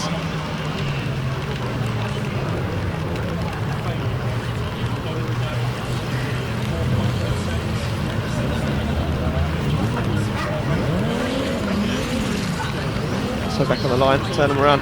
Hayden says, I'm going to put my lights on now. Drive differently with the lights on? But it could be intimidating if you're in that chase position, you've got your lights on, full beam behind that lead car as they flick through the mirrors. Yep. That's dirty tricks, isn't it? But you've got to try and gain some sort of advantage, and here we go off the line. It will be Wootton to lead in Hayden. A nice initiation from Wootton this time as he holds on to it. But look at the proximity from Philip Hayden all over the side of that Nardo Grey 36 BMW. A little bit of separation now as they come into out of zone 3. And Jack Wootton looks very, very confident on a very nice lead line. Oh, but a big mistake from Philip Hayden. He puts 2 wheels off and completely sacrificed the clipping point. Could he have just thrown the battle away as Jack Wootton gets that car on a perfect lead line and takes it across the finish line? I think that was it. I think that was it for Philip Hayden. I think he had one shot to do it. I think he was so close to winning the battle, and he just threw it away right there. Could be right there, Ian. Oh, who's going to take it through to the top 16? Yeah, look at that, unanimous. Yeah, Jack Wootton gets the win. Fantastic. He'll be so happy with that. He's got the car out, and now he's just look at oh man, he's absolutely ecstatic. Definitely happy with that. Yeah, very, very excited. Jack Wootton there as he takes down Philip Hayden, and we move it along to Louis Edwards now to take on Charles Funnell.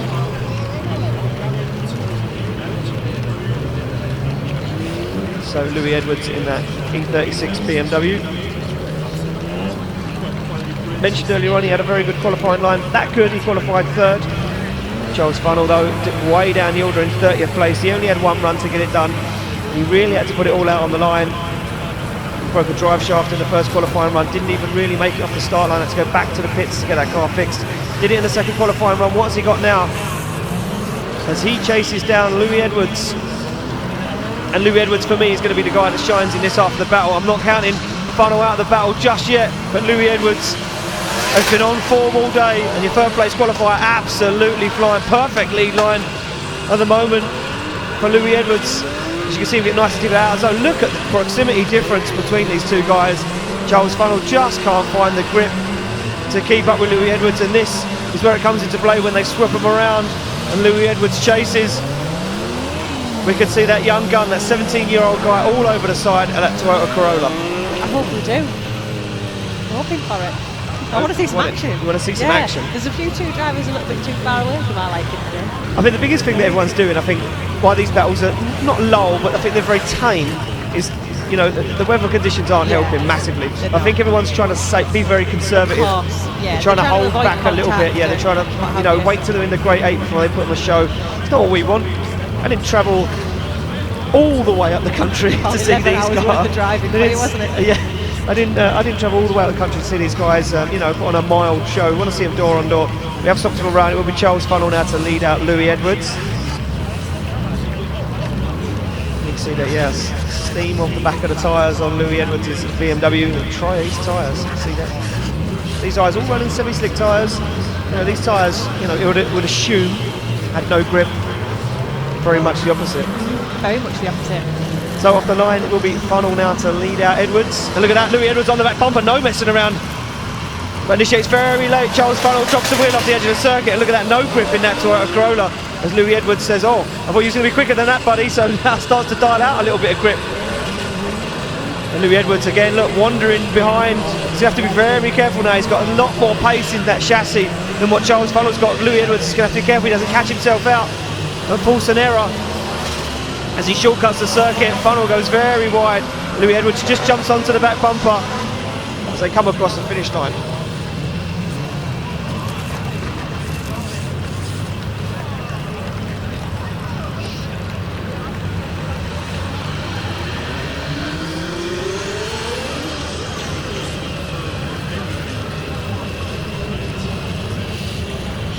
So there we go, decision is in. Brad, Kyle and Gaz. Slide them left for Edwards, slide them right for Funnell. And there we go, unanimous. Louis Edwards gets the win. Louis Edwards gets the win. He advances through, look at that. He's happy, little thumbs up to the camera, big smiles all round. Just 3 more battles to go. And the next one, Stu Jones to take on Fara.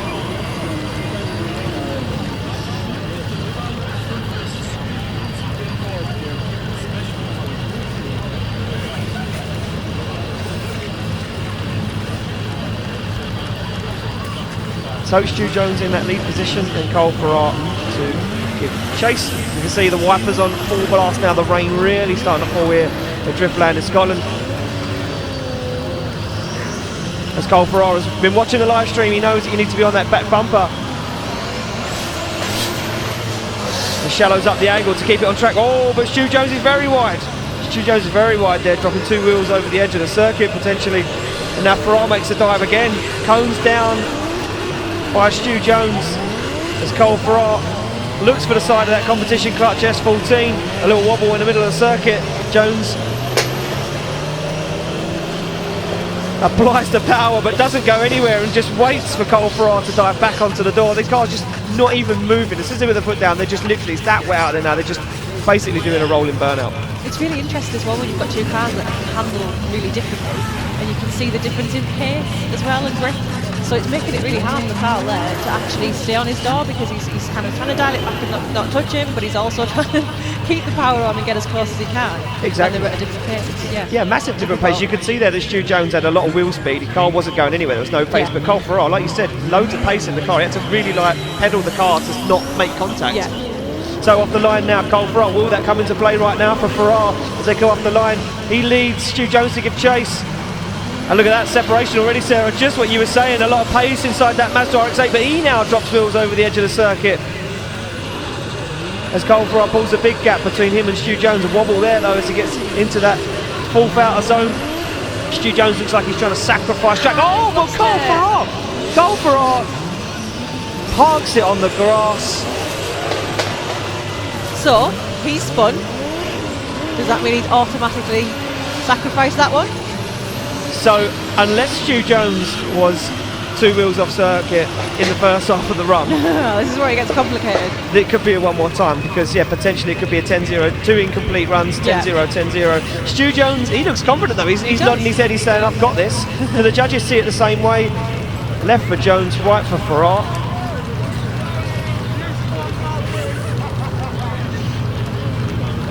Judges just wanting to see a replay of this one. So the decision isn't in. It's not clear cut. It's obviously not as easy as we think. So judges wanting to see a replay of this. Just waiting for that to pop up on our screen. Don't forget, if you're local and you're sitting indoors watching this at home and you think, I might go tomorrow. Tomorrow is the big show. It will be our pro event. We kick it all off here at 9 o'clock in the morning with pro practice. We'll be live from 12 o'clock with our pro qualifying top 24. So that's where it gets hard. 24 spots available for battles, and we make those guys push themselves to the limit. Fingers crossed, Sarah, we get some better weather. You've been checking the weather out. What's it saying? What's it saying? Tell me good news, Sarah. Tell me good news. Do you want good news or no news? Good news or no news? I want some news. Well, it didn't look great, I'll be honest with you. However, that can all change quite quickly. That's not the news I was hoping to hear. I'm being diplomatic. It could change. It could change and overnight. What I mean by that is I really hope it will change. So yeah, we're going to be looking, for some dry weather. Yes, hopefully, please. it doesn't look like it's going to be. It doesn't look But nevertheless, promising, you can make your way here anyway. Buy yourself a hoodie from the the BDC stall. The hoodies are awesome. The hoodies are very awesome, and you can also get yourself a cagoule, because the Driftland guys have got plastic cagoules. You get them a couple of quid. So you dry. Yeah. There's plenty of stuff to watch. Live action. You can walk around the pits, meet the drivers. They don't fight. No. Some of them do. Yeah. Don't feed them. You can enjoy the sights and sounds. We've also got a track walk later on in the day where you'll be able to go down on circuit, have a good look around these cars. There's a good chat with the drivers. So yeah, look, I mean, the weather forecast isn't great for tomorrow, but come out, support UK drifting, see it in the flesh, get the buzz. There's nothing like being here, is there? The atmosphere is great. The atmosphere is great. Even though it's raining, these guys are still cheering. Yeah. How about that? There's loads of fans out there cheering. Loads of fans out there. There we go, look, braving the weather, even on top of the lorry. I know, yeah, they're stood up even higher. So decision is in. Who is going to take it through? Stu Jones on the left, Cole Fara on the right. One more time, says Gaz. Oh, and it's a one more time. One more time. So it's a one more time. That's fair. I can understand that one. Yeah, I can understand that one. So it looks like these guys are going to get...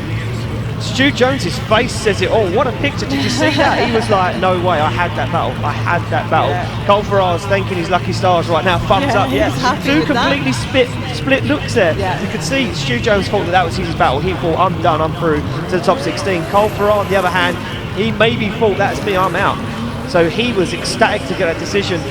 Could Stu Jones now, a little bit angry, go too hard? Well, this is the thing, isn't it? You're either stoked up to the point where you really bring your A game, or you're stoked to the point where you overcook it.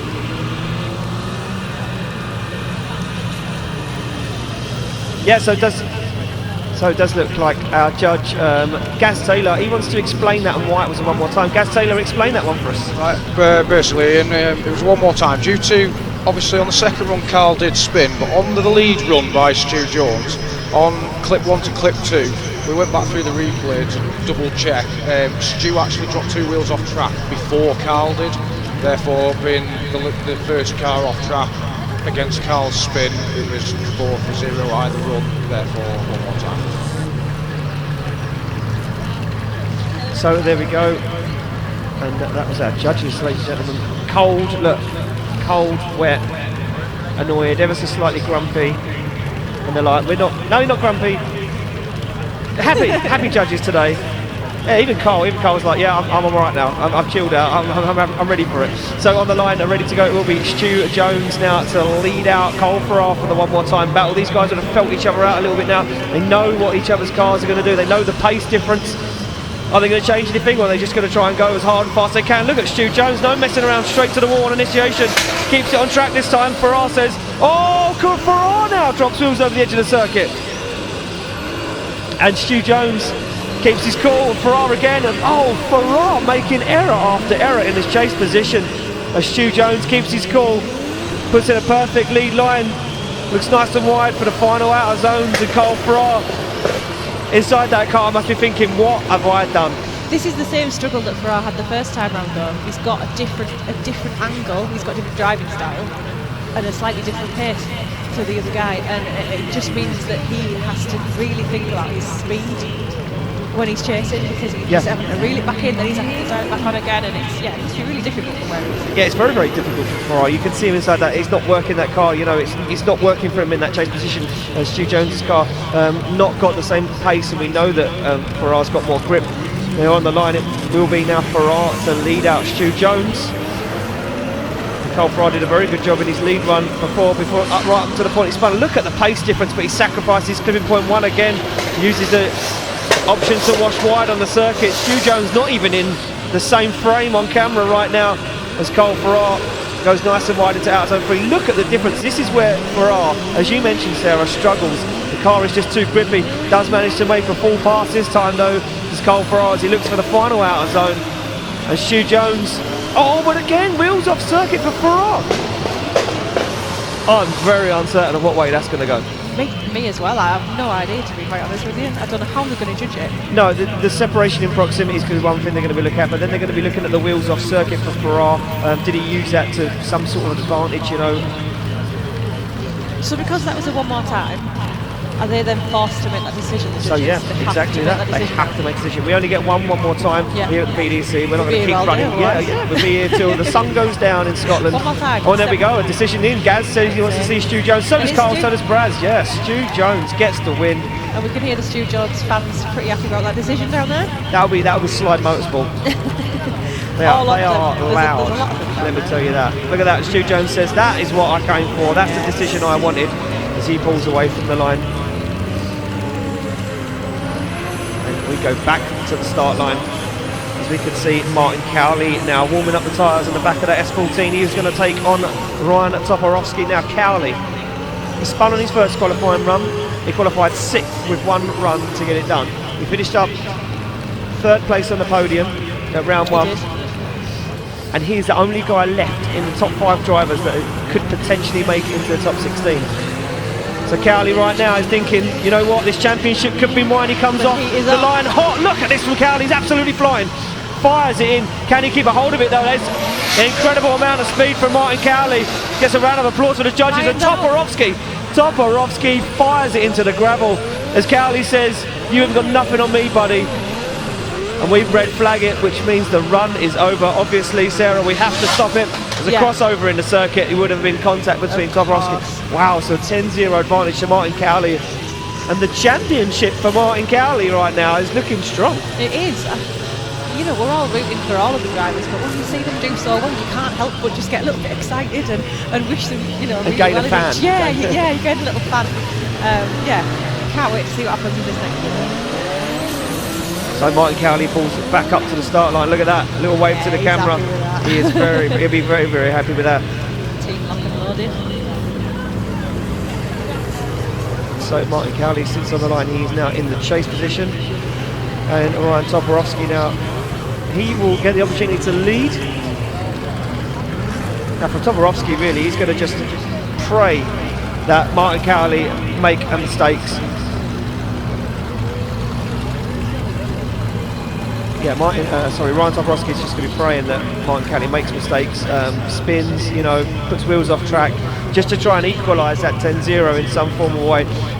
The only way for me that I can see Topalovski doing that is by driving away from Karoly, but that Karoly's car was fast coming up, very, very fast, that run up.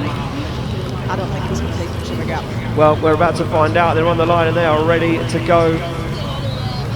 Just 2 more battles to go in the top 32 and we'll be rocking and rolling with our top 16.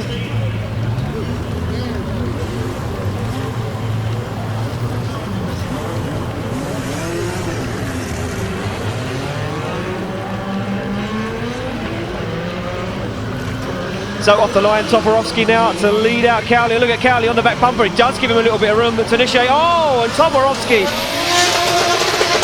Topalovski makes it a consecutive spin. It's not his deal, unfortunately. Martin will, it's a little bit sad that it's come about the way it has, but I'm sure he'll be still pretty pleased that he's got some points and he's got through. Yeah, Martin Karoly, you know what, he'll be counting his lucky stars right now and say, well, everyone else I was contending with in the top 3 of the championship, they're out. They're packing up, they're going home, their weekend is done. For me, the weekend is still very much alive. I finished up 3rd place on the podium. can I finish up on the top step of the podium this weekend and take the championship away from Josh King? Josh King now thinking, this is not going well for me this year already. No, he's had a slightly weaker day this time round so far. And yeah, Martin, see where he gets. So there we go, decision is in, and yeah, no guesses there. Unanimous. Martin Karoly gets to win and advances through. Topalovski out of competition. There's just one more battle to go in top 32, and that will be Paulauskas to take on Chris Wright. So Davidas there, the 11th place qualifier, to take on our 22nd place qualifier, Chris Wright.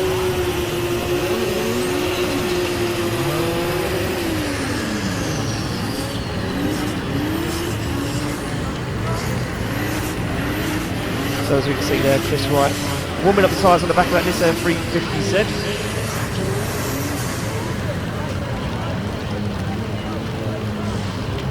Start line marshal around. Just having a quick word with Davidas just to make sure. He knows what he's doing, you know.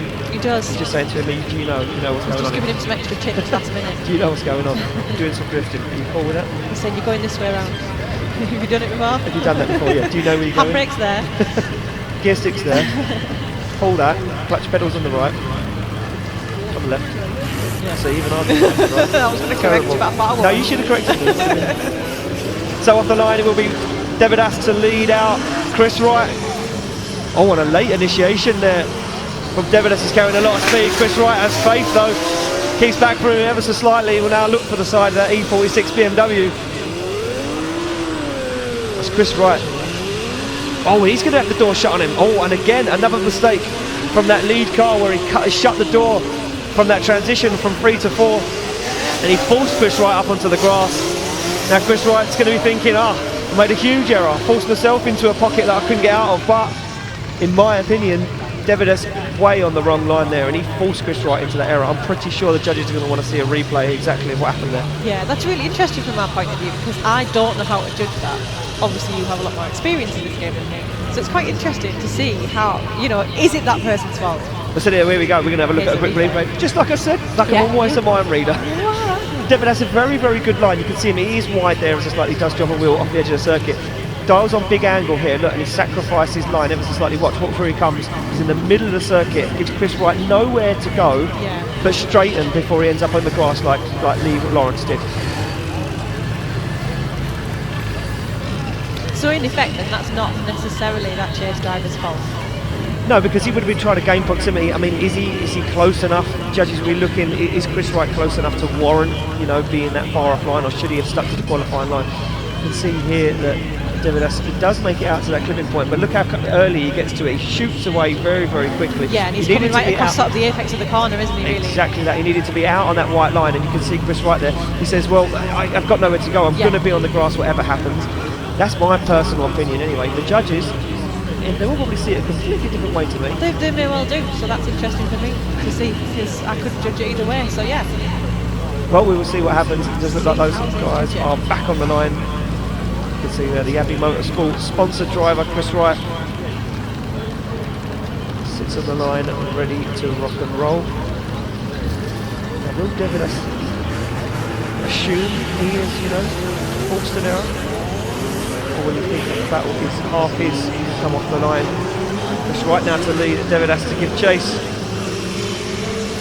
And Chris Wright, nice initiation, nice and fast. He gets that 350Z tucked up on that perfect line. And now starts to work his way around.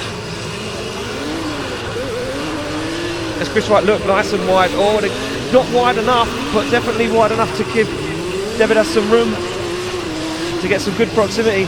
Davidas though not taking the opportunity to get up onto the side of that 350Z. As Chris Wright finishes off the run, Davidas tagging the wall. Oh, and he's just tapped the wall and lost his bumper as well. Apart from the bumper loss, that was quite a clean run. It was a clean run. Try Yeah. Could have been a little bit more proximity from Davidas. For me, it was a pretty tidy lead line there from Chris Wright. I think Davidas could have, trusted Chris a little bit. We are going to find out and get these guys up ready to go and get a decision from our judges. Davidas is happy, thumbs up in the car from him, he's having fun, even in the rain. Look at his happy face. You don't see a sad drifter, do you? Don't see a sad drifter. unless the car's broken. Unless it's totally or they haven't broken. qualified. But if they're sat in the seat, Yeah, they've if you're just in, finished if you're a in run. the seat, yeah, you're having fun. I've never seen this happen. So the first one will be there of Devedas's car.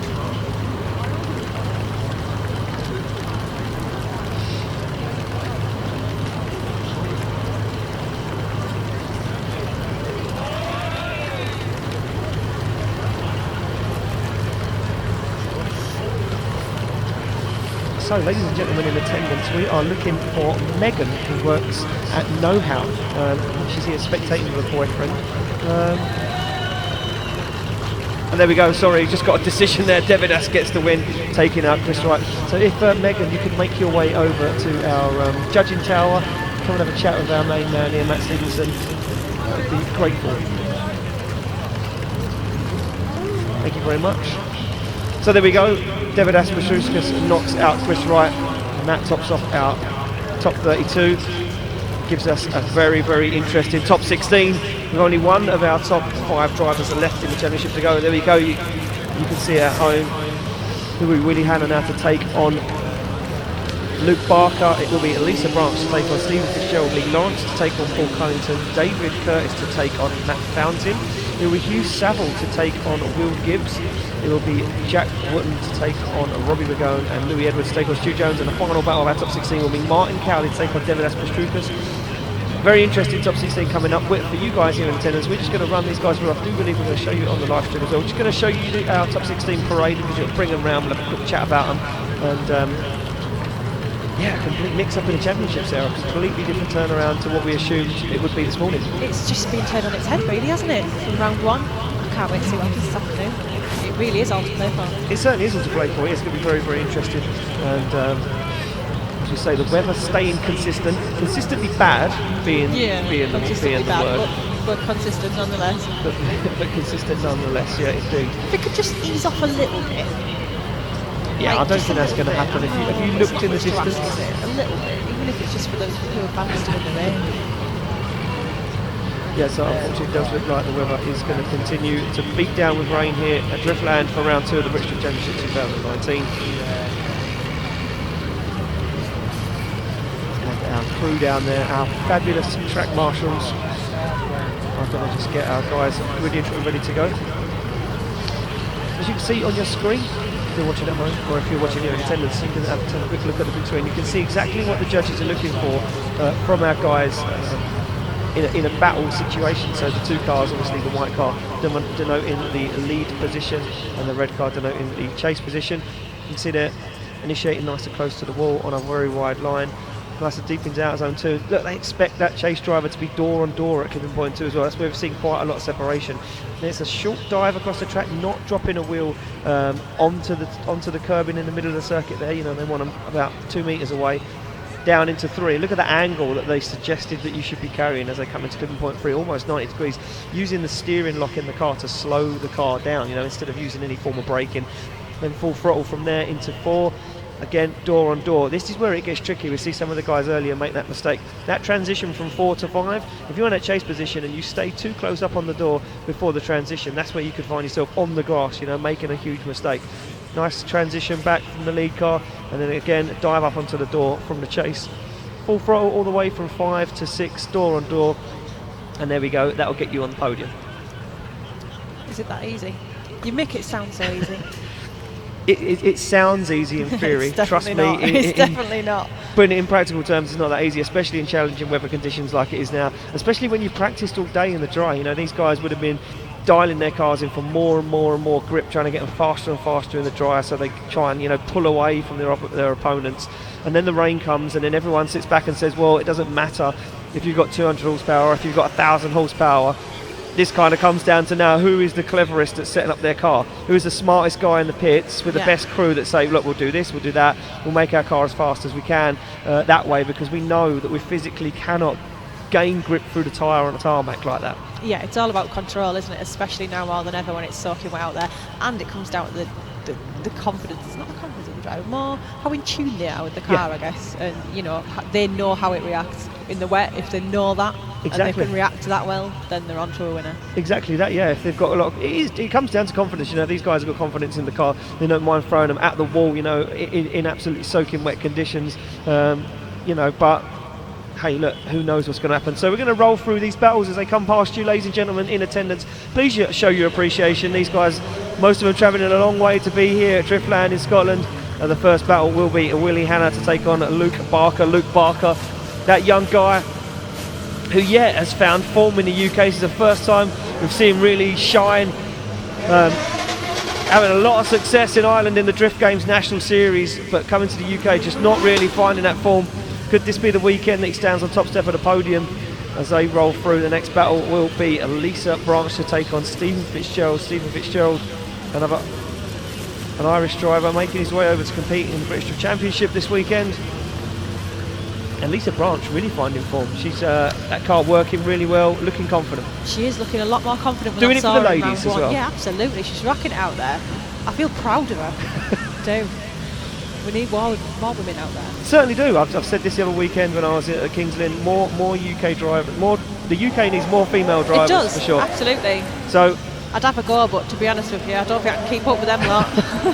So Lisa Branch will take on Stephen Fitzgerald. Then there'll be Lee Lawrence to take on Paul Cunningham. Now that should be a very, very good battle. So Lee Lawrence and Paul Cunningham, those guys, for me, Lawrence driving absolutely phenomenal this weekend. But Paul Cunningham, the dark sheep, he come out of nowhere at round one and almost stood on the podium.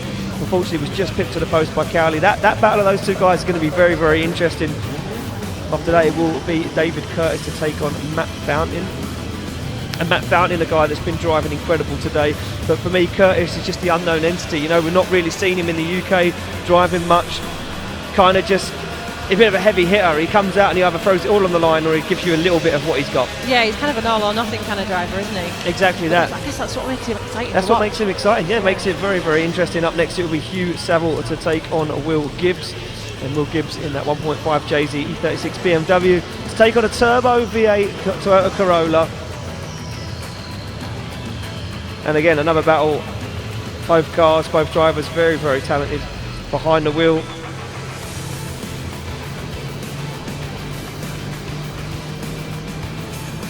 And Hugh Savile will be, probably leaning on his experience more than anything. Up next, we will see Robbie Begolo to take on Jack Wotton. So Jack Wotton in that Nardo Grey E36 BMW, a new build for Wotton for this year.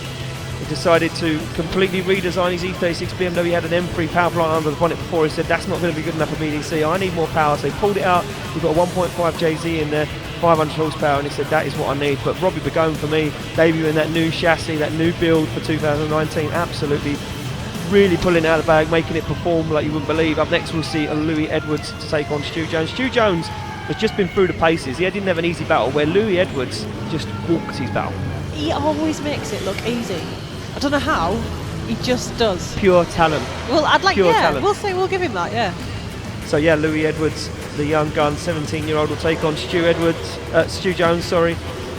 And Stu Jones into that competition clutch slide motorsport S14. And then the final battle of our top 16 will be Martin Karoly to take on Davidas Paulauskas. It's going to be an interesting one. Very interesting one. For me, both guys absolutely flying. So,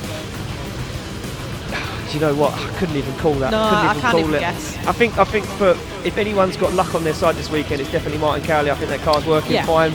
A turn of fortune for Martin Karoly.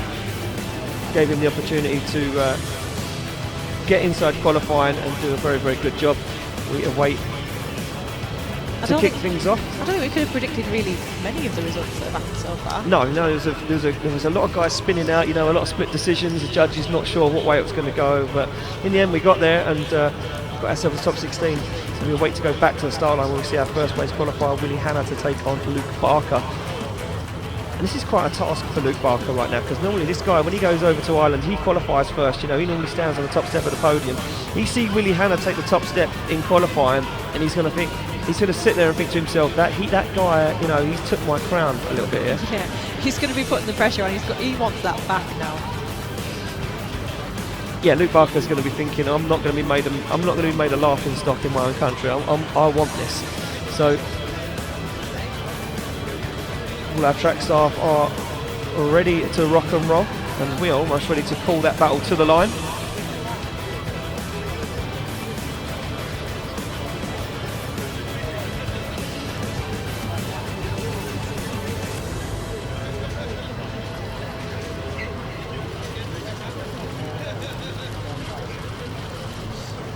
So as you can see, crowds still braving the weather, Sarah, and we're putting on a show for you guys here in attendance. We're not going to pack up and go home just yet. Absolutely not. Don't let a little bit of rain stop us. No.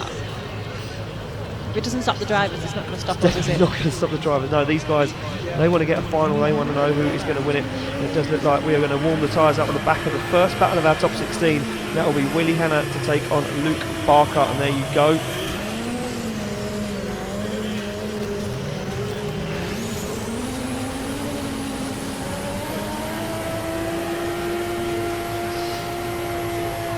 So there we go, Luke Barker just warming up the tyres on his 350 Z.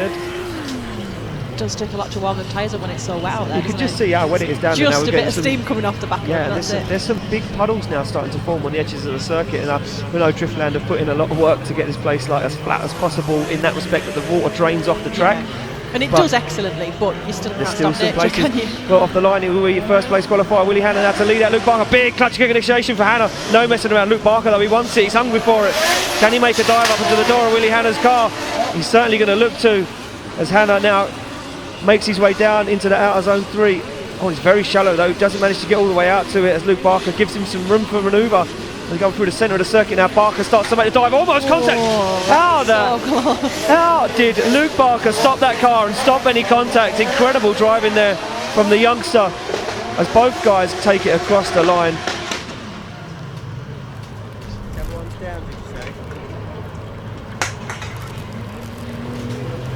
Top 16 is definitely where both drivers in each battle start getting really, really hungry for it. So yeah, this is where you can see it like hot enough. Exactly, this is where things start now warming up a little bit, because these guys, like I say, have already got one battle under their belt. They're starting to feel a little bit more confident. They know that the track's not going to change. They know what it feels like. So they start to push a little bit harder. They start to push a bit more harder than that. And then, by the end of this, when we're in the final, these guys are going to be absolutely flying. For me, Willie Hanna, that initiation was, no holds barred, big clutch kick. He knew what he had to do. He knew Luke Barker was good. They come off the line. Barker now to lead out Hanna. You can see Willie Hanna on the back bumper, sideways already. And Willie Hanna already sideways before Luke Barker. And Barker all the way out to the edge of the circuit there. Very, very good job from Luke Barker. But look at Willie Hanna with the proximity. As Luke Barker gets nice and wide, right onto the edge of the track now. Willie Hanna gives him some room to manoeuvre, doesn't get himself caught like Barker does. And Willie Hanna's going to look for the side of that 350Z as he makes one last-ditch attempt to dive out the door. They come across the line. Incredible stuff there from a first battle of top 16.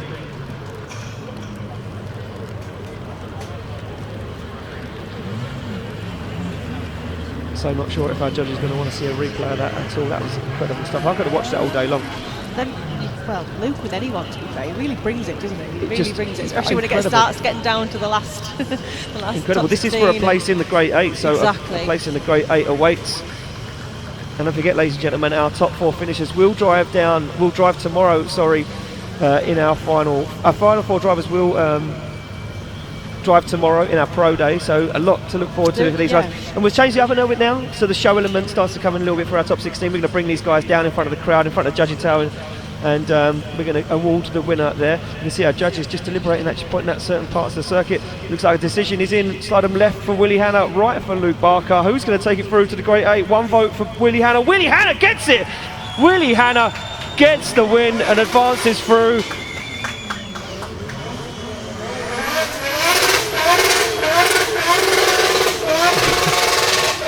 And Willie Hanna just expressing his joy. Yeah, I think he's pleased with that. I'd say he's over the moon at the moment. Well, everyone looking in from at pro-am level, it says that Luke Barker's the guy you want to beat, because he's doing so well in every other championship he's in. Isn't he? He's the guy to beat, and Willie Hanna just took him down. We move it along. Lisa Branch now takes on Stephen Fitzgerald.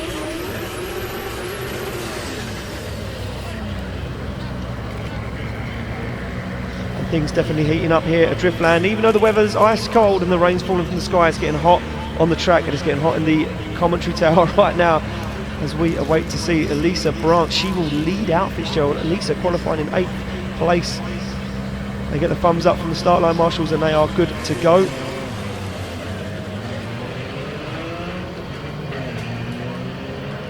So Fitzgerald already knows the coup. He knows he's got to stay nice and close to Branch. She's a very, very fast driver around the circuit. She's got a good pace. She fails to get that first clipping point though, as Lisa Branch sacrifices a little bit of line there.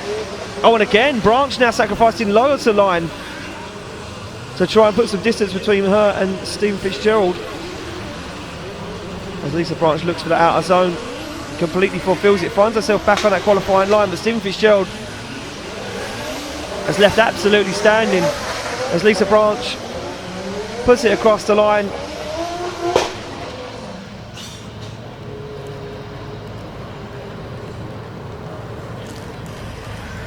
Started off a bit hesitant there, but she really found her feet. Every time I see her out there, she's getting stronger and stronger. Yeah, she's getting more and more confident in the car. It just comes down to seat time, I think. And yeah, like I say, Lisa becoming a better and better driver every round of the championship. I'm not sure, you know, sacrificing the line like that and dropping those clipping points, judge is going to hurt her score. Stop them around. It will be Fitzgerald now to lead and Lisa Branch to give chase.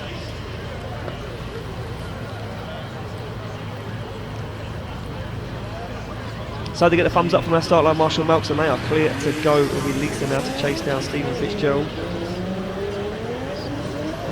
And you can hear Stephen Fitzgerald absolutely flat out. He's not messing around. Nice initiation as he gets on that wide line already. He looks for the outer zone and again falls way off line straight away. Lisa Branch now on that qualifying line, but she's very wide onto it. Can she hold on now? She's sticking to the qualifying line, exactly what the judges wanted to see. She starts to gain some proximity as they transition into the middle of the circuit. And stall up from Lisa there, giving room for Fitzgerald to manoeuvre. Looks for the side of that S15 now. Branch finds herself in a very strange place in the middle of the track, and I'm not sure how that is going to go. That's a very, very difficult one for the judges to decide.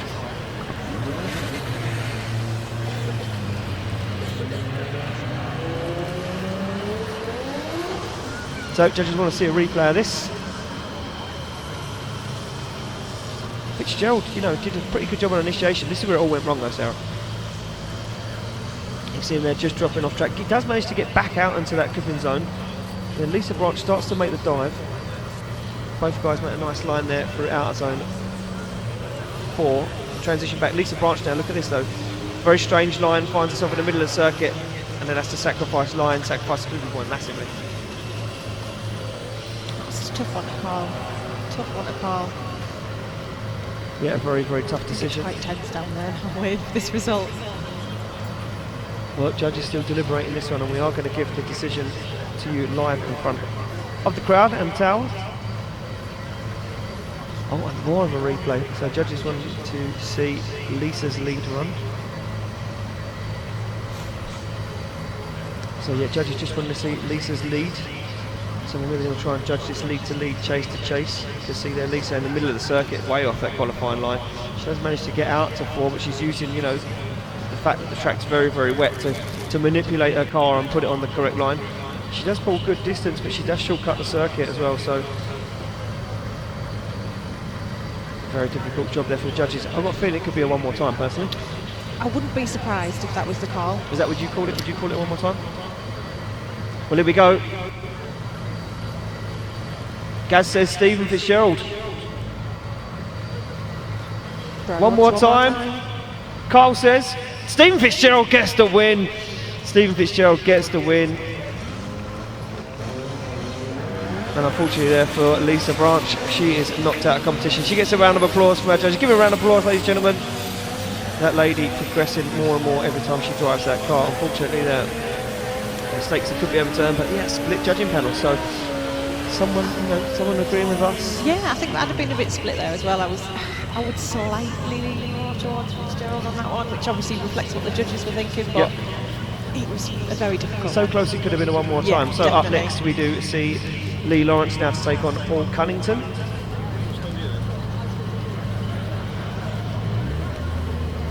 And we get ready to rock and roll. Yeah, get through these ones thick and fast. There's 2 contenders in our Grade 8. And off the line it will be Lee to lead, Paul Cunningham to give chase. We know Lee Lawrence is fast. Cunnington's, look at that, holding on to the back bumper of that S14. Both initiate at the same time. Lee Lawrence goes very wide though. Paul Cunningham ends up dropping wheels off the edge of the circuit.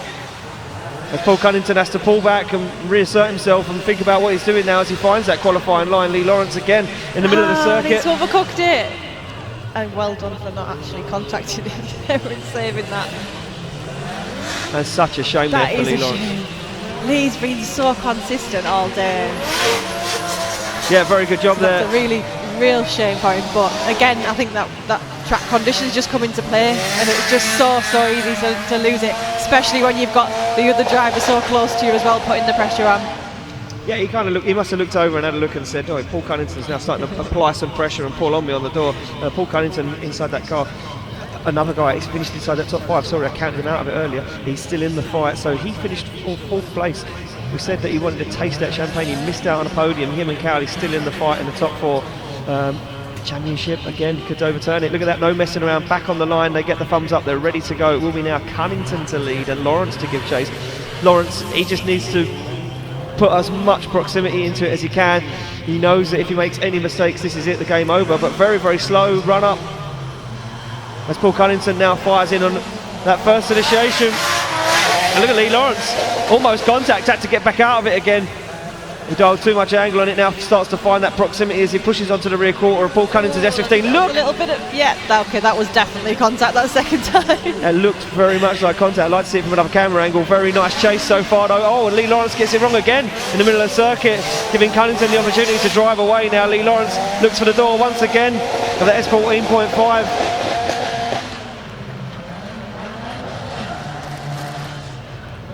And Lee Lawrence, brought a lot of fight to it, but it was scrappy. It was a scrappy chase. Unfortunate it was, and it just didn't pay off for him on that occasion. I can guarantee that Lee's got the biggest grin on his face, regardless of any of that. 100%. 100%. So we are waiting to get those guys back down in front of the tail. As you can see, warm inside the car, cold everywhere else. It's very warm inside that car. I was in it yesterday. I know it's boiling first-hand hot. experience. Yeah, boiling hot inside that thing. So Lee Lawrence and Paul Cunningham pull up to our marshal to receive the decision. Slide him left for Lawrence, right for Cunningham. Carl says Cunningham. There we go, unanimous. Paul Cunningham gets the win. Paul Cunningham gets the win, and yeah, no guesses why. A spin is a 0. That's it. It's, again, a shame Lee couldn't bring it for this round, but it was a deserved win for Cunningham, so it's fair and square. Exactly that, a fair and square win for Paul Cunningham as he heads back to the start line and Lee Lawrence takes it back to the pits. Up next it will be David Curtis to take on Matt Fountain.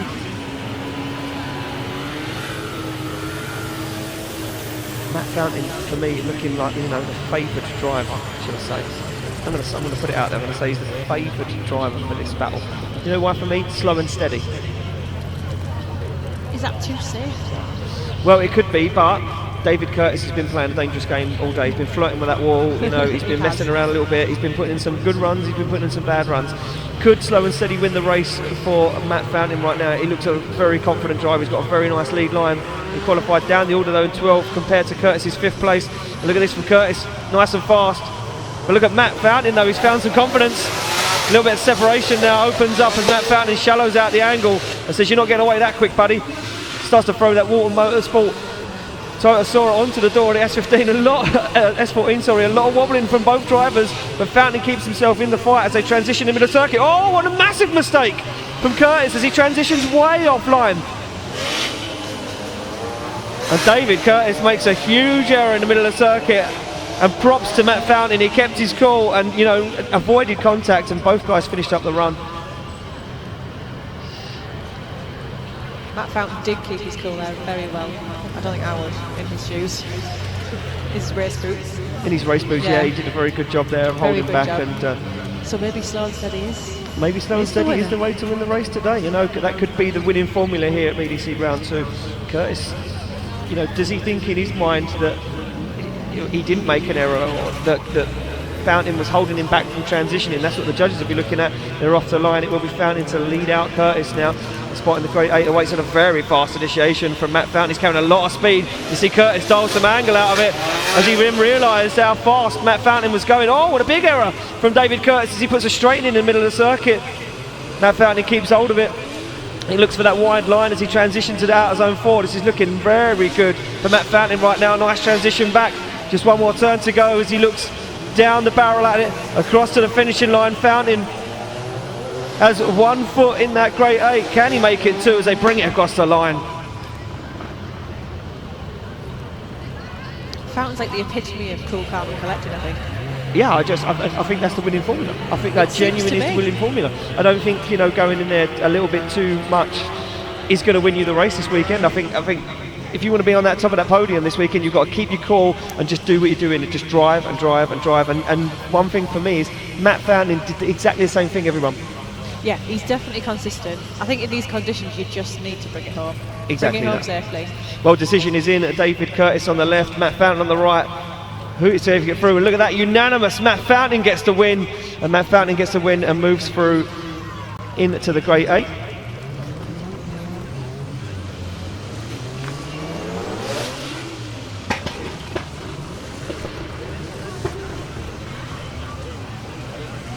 We'll move it along to the other side of the bracket, and the first battle will be Hugh Savile to take on Will Gibbs.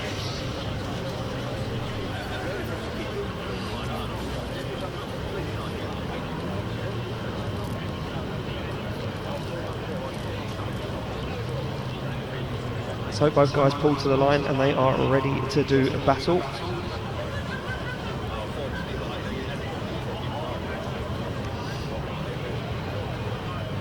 And we are clear to go. It will be Hugh Savile to lead out Will Gibbs. And you can hear Hugh Savile absolutely smashing through the gears. Very fast initiation. Can he hold on to it? Just one wheel over the edge of that white line. He certainly can. As Hugh Savile now looks down into the outer zone 3. And Will Gibbs, though, keeping to that qualifying line, not really putting a foot wrong at the moment. Just no proximity from the young gun as they transition in the middle of the circuit. Will Gibbs starts to get a glimpse of what the side of that A86 looks like. Shortcuts the circuit ever so slightly. But Hugh Savile on an absolutely perfect lead line, a second place qualifier, does a sterling job in that lead position.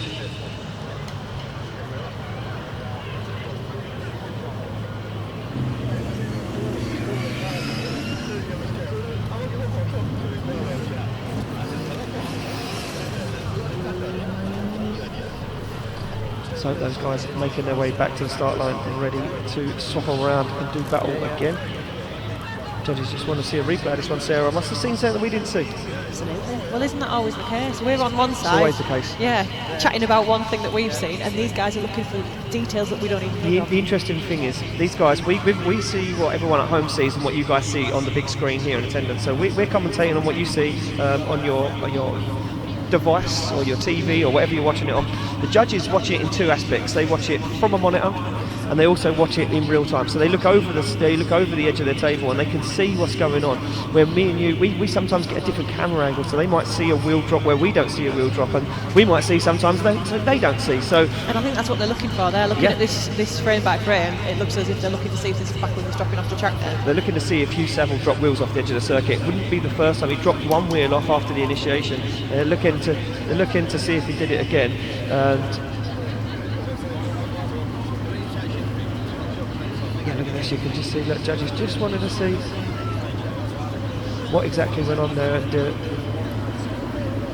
did Hugh Savile drop wheels off? Don't want to make the wrong decision. That's what the judges don't want to do. They want to make the fairest, the best decision they can, and they want to use everything they can in their power. All these replays, we don't put all this show for no reason, and these guys want to see every angle that they can possibly get hold of, so that's why I run these replays. Absolutely, and we're lucky that we've got all of the tech and the systems that we've got here, so they can watch these replays. Exactly. And make sure they make the right decision. So, we go back to the judges. You can see there, both guys sitting in the cars. And Will Gibbs is like, shut the door because it's cold out there. And looks like we potentially do have a decision, or could it be one more time?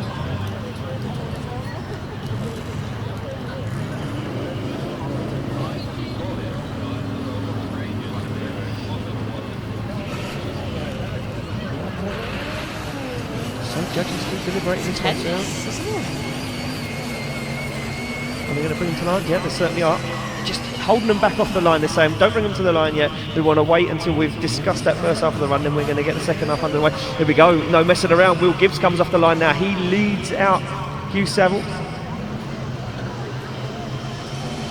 And you can hear Hugh Savile just, oh, and what happened there for Will Gibbs? He's going to over-rotate. This could be a complete catastrophe. But Hugh Savile manages to get out of it, and Hugh Savile now will overtake Will Gibbs and finish off the run. And you know what, after all that deliberation, after all that, we held him back off the line. Will Gibbs said, I'll make it easy for you, I'll throw in a spin.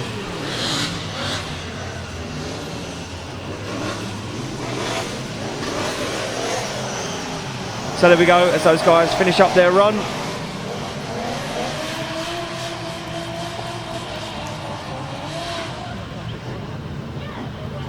And yeah, Will Gibbs, you know what, he'll be kicking himself in that car because it looked like he potentially had, you know, a bit of an advantage because judges were looking at where Hugh Savile dropped wheels in that lead position. Then we swap them around and Will Gibbs says, oh, just throw this away, it's not a problem. Yeah, it's a difficult one, isn't it? Because you don't want to see them get to that stage, No. but sometimes that's the way it goes. Unfortunately, like we've said a lot of times, it's difficult conditions. It's very, very easy to get a spin out there when it's like this. It certainly is. And he's pushing it as well because he knows what this means. He certainly does, and there we go. Decision is in. Carl says Hugh Savile, and it will be unanimous. Hugh Savile gets the win and advances through. Unfortunately, Will Gibbs' weekend ends right there. And yeah, just pushed that a little bit too hard. Just tried to, you know, overperform. That's it, but that's the risk you've got to take. You've got to push it. Oh, why are you here? Exactly that. Look, these guys don't build these cars and put blood, sweat, tears, and every single penny they can into these cars to just come out and drive them at 50%. Yeah, exactly. That's it. They're giving it their all, and what happens on the day. Exactly. What happens on the day. So we are ready to go to the second run. For the next battle of our top 16. It will be Robbie Begolo to take on Jack Wootton. Look at the pace in Robbie Begolo's car. No messing around, straight up into the wall. Nice initiation. That little BMW 1 Series. Can he hold it on the circuit? He certainly can. Wootton's going to spin in the background. And Robbie Begolo is absolutely flying. That car is so fast after initiation. It's just incredible. Picks up so much speed. Look at that perfect wide line. And he gets back into it. Nice transition into the outer zone 5, puts foot to floor. And Robbie Begolo starts to pull away, finds the outside wide line. Once again, arm out the window for Begolo, puts the car on the wall and takes it across the line. That's one happy driver. That's one happy guy right there. Yeah, Wootton just had no answer, completely threw it away. He's been struggling all day though, hasn't he, Wootton?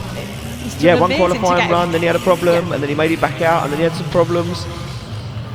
That car, maybe that new build, you know, that new car just not playing ball for him. I know Jack Wootton's had a lot of heartbreak with that car. He's put a lot of time and effort into it, and he's just... Sometimes they don't reward you by driving well. They say, no, not this weekend. But now Jack Wootton's opportunity to lead. Robbie Begolo to give chase. And Jack Wootton has to do everything in his power to try and force an error in Robbie Begolo's way. And these guys are coming in very, very hot. Wootton throws big angle at him, but Robbie Begolo's right with him now. Robbie Begolo starts to drive the nail and he starts to turn the screw as he pushes that little BMW 1M on the side of Jack Wootton's Nano Grey E36. Now again, look at that nice early transition back from Begolo, sets himself up for the final turn. He's going to sacrifice the line, but he'll gain that proximity back as they go nice and close, door on door across the line. Incredible stuff. That was brilliant. That was such an entertaining battle. That was great. It is a shame about Wootton the first one though. It really is. I wonder if he's got teething problems with that car. I wonder if he's, you know, a few set-up niggles that he needs to. There's definitely something in it. It's definitely something that just keeps raising its head every now and then, and I think it could be an underlying problem for the rest of the year for Wootton until he gets it ironed out. But nevertheless, we're going to make these ways back down to in front of the judging tower where they will receive the decision.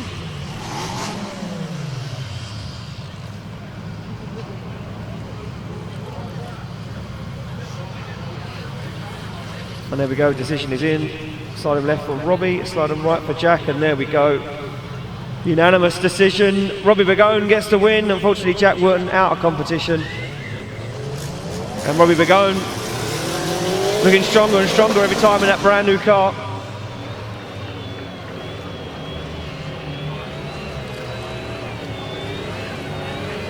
So up next, an interesting one on the line will be Louis Edwards to take on Stu Jones. Stu Jones had to go one more time earlier on with Fara to get that win. He did manage to get it through, but Louis Edwards just looks like he's got this in the bag this weekend. Yeah, he's the guy that makes everything look easy peasy, doesn't he? All the time, every single Too run. easy. Yeah, that's it. It's not really. He's just a calm, confident driver. So He certainly is, Sarah. They come off the line. Look at that. A little bit of separation already as Louis Edwards fires big angle at it. Nice initiation from Edwards, and he's already pulled a huge lead over Stu Jones.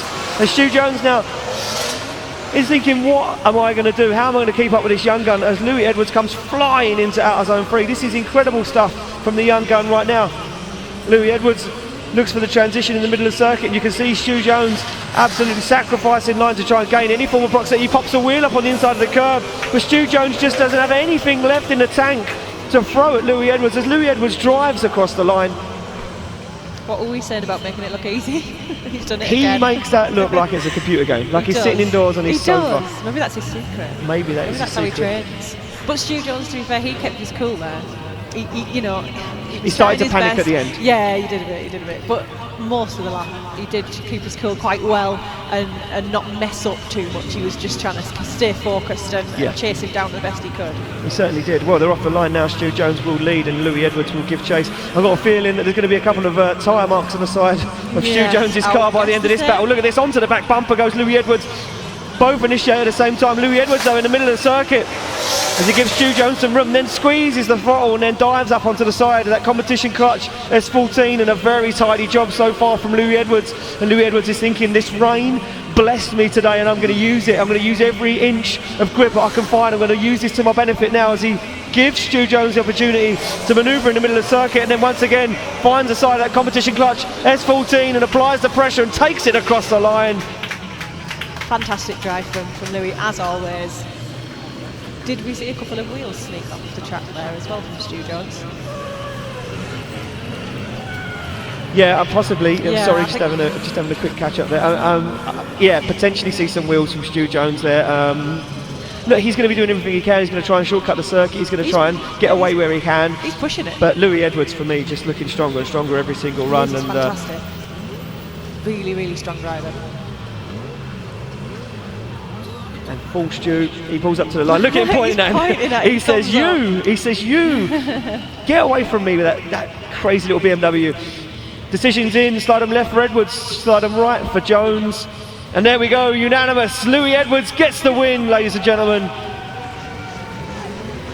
Some happy fans with that decision as well. Yeah, very, very happy Louis Edwards fans in the house. Stu Jones knew. Look, he pulled up. He opened the door. He pointed at him and he said, "You have just ruined my weekend."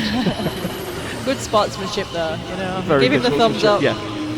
He appreciated what he did. He certainly did. Louis Edwards he says, "I don't need tyres or fuel. I just want to get back and battle someone else. Who's next?" That's what he says. Who's next to take down? Who else can I be? So the final battle of our top 16 now making its way to the line. It will be Martin Karoly to take on Davidas Petrauskas. And this one we said is going to be a good one. This one's going to be good. We said, didn't we, this was going to be interesting when we saw these two paired up together. Well, they're off the line and it will be Martin to lead and Davidas to give chase. Oh, look at this, sideways off the start line. Both guys not messing around, but Karoly, just about finds the outer zone 1 on initiation. Absolutely flying is Martin Karoly.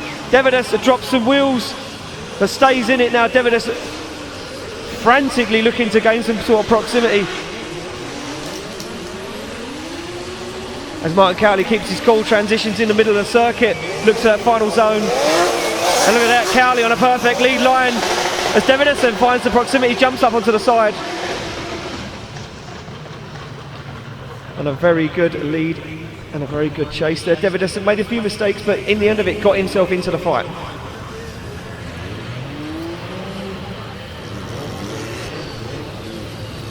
I think what I enjoy about these two is they're a couple of showmen as well, aren't they? Every drifter is a showman. Well, yeah, that's true. But these two are definitely These top two, of the yeah. list. Martin Karoly is definitely a showman. When you speak to him, he's very reserved. He's a very quiet guy behind the scenes and in Stick public. him in a car, though. Stick him in a car and he becomes Different an absolute story. animal. Well, look at this, Davidas, a little wobble there, almost like he's going to make contact with a wall. Karoly just holds himself back. And problems with Davidas's car there. It gripped up, looked like he couldn't get that car sideways.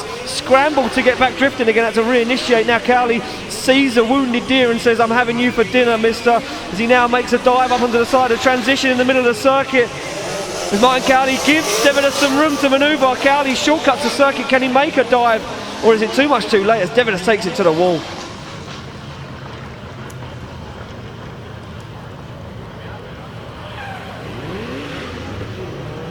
So very good job from both those guys. They make their way back towards the judging tower.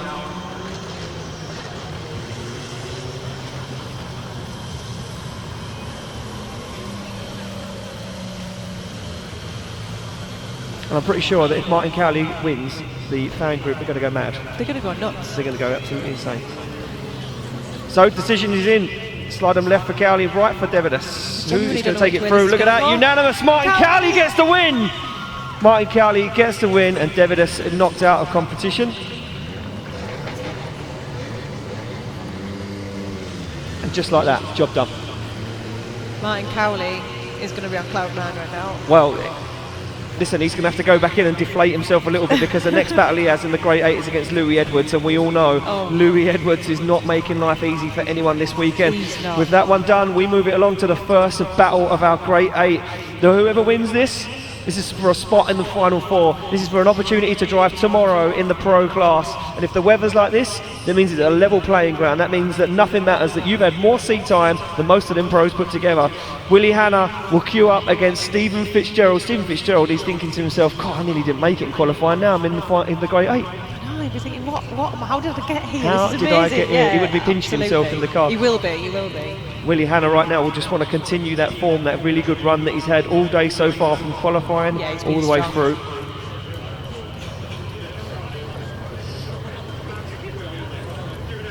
You can just see our marshals down there, just got their head in the car of Willie Hanna's car, just making sure he's all right.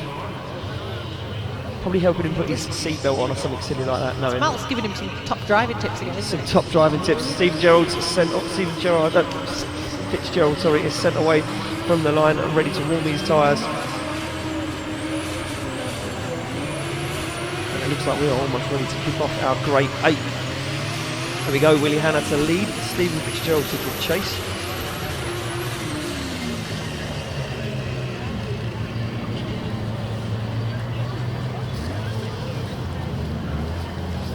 So there we go on the line. Hanna to lead, Fitzgerald to give chase, and look at this, Fitzgerald knows that he can't give Hanna any room to manoeuvre. He knows he's a fast guy. A big clutch kick initiation from Willie Hanna, and he starts to pull away already. Stephen Fitzgerald throws some angle at it. As Willie Hanna now looks down into the outer zone 3, he's on a very nice lead line. Is Willie Hanna absolutely flying. He's been on that perfect lead line all day. And Stephen Fitzgerald not really using the opportunity of that perfect qualifying line to get nice and close with Willie Hanna, as Willie Hanna keeps his distance from Stephen Fitzgerald, and both guys finish up the run. Big separation in proximity there. Yes, there was absolutely. Hanna was really strong there. I think he's going to put the pressure on this chase. I think he's going to be on his door. I don't think he's going to let him go anywhere. No, he knows, Willie Hanna knows, at this point in the day, when you're into the Great 8, there's no messing around. You need to apply the pressure, get on the door. He jumps off the start line very, very early, side by side. As they come round, he needs to tuck onto the back bumper now. A little bit of separation, but look at Willie Hanna right there with him as he initiates side on side. But he's washed away. Willie Hanna's made a massive mistake. As Stephen Fitzgerald holds on to it now, Willie Hanna has to correct his line. And Willie Hanna sits in that car and he thinks, wow, I almost threw that one away now. Think about what you're doing. As Willie Hanna keeps his distance, Stephen Fitzgerald on a nice qualifying line at the moment, transitions into the middle of the circuit, and Fitzgerald tries to put some distance between him as Willie Hanna shortcuts the circuit, looking for the side of the S15, but no great proximity as they both finish off the run. Interesting battle there. That must be a tough one to call for the judges, I think. It's just a difficult one. For me, the biggest mistake was Willie Hanna after the initiation. He initiated and the car just kind of jumped across the track. It didn't want to stick to that, that white line. He kind of sunk into the middle of the track a little bit, and that cost him a bit. It certainly did. He had to think about what he was doing, yeah. He pulled it back, he got a lot closer to him. Is that enough, though? Well, we're about to find out as we await the decisions from our judges. And there we go. Who's going to take it through to the final 4? Will it be Willie Hanna? Will it be Stephen Fitzgerald? Or will it be a one more time? Brad says one more time. Carl and Gaz say... it's going to be a one more time. It's going to be a one more time. So judges not splitting them. And then we're going to have our marshal just have a word with these guys, see if they can go back out, or are they going to need tyres and go back to the pits. Willie Hanna Looks like he knows what he needs. And it does look like these guys are going to make their way back to start line. We're going to have a quick word about judges. Judges, you all agree with each other. You couldn't split that a one more time battle. A battle there, Fitzgerald and Hanna. Hanna's lead run on the first run was pretty much what we asked for in the briefing for qualifying. So he run the perfect line, so we gave him a 7-3 on that one. There wasn't enough proximity to make it a battle decision. And then on the second run with William Hanna chasing, although William Hanna did keep proximity, he did cut the line at the beginning, but then we don't feel that Fitzgerald's lead run was as good as Hanna's, and there wasn't enough proximity consistency, so we decided to go one more time. So there we go, judges scoring that on a lead-to-lead, a chase-to-chase basis, and both lead drives, very, very similar, very, very good lead. Just come down to the chase, you know, no proximity from either guys really, forcing it to be a one more time. These guys, now we know, Sarah, they've felt each other out a little bit, they know the ropes, they know what they're doing. They're off the line, and it will be Willie Hanna now to lead out Stephen Fitzgerald, and Fitzgerald knows to win this he's going to want proximity, and again Willie Hanna absolutely flying into that initiation, almost falls off circuit, but keeps it on the black stuff as Willie Hanna finds his way round on that perfect qualifying line. Now Fitzgerald starts to make a dive. Now he knows he needs proximity. Almost makes contact, but washes very wide on outer zone 4 there. Stephen Fitzgerald washes very, very wide. He looks back, glances up one more time, looks for the side of the R33. And Stephen Fitzgerald now starts to get lost as Hanna drives away and back towards the start line.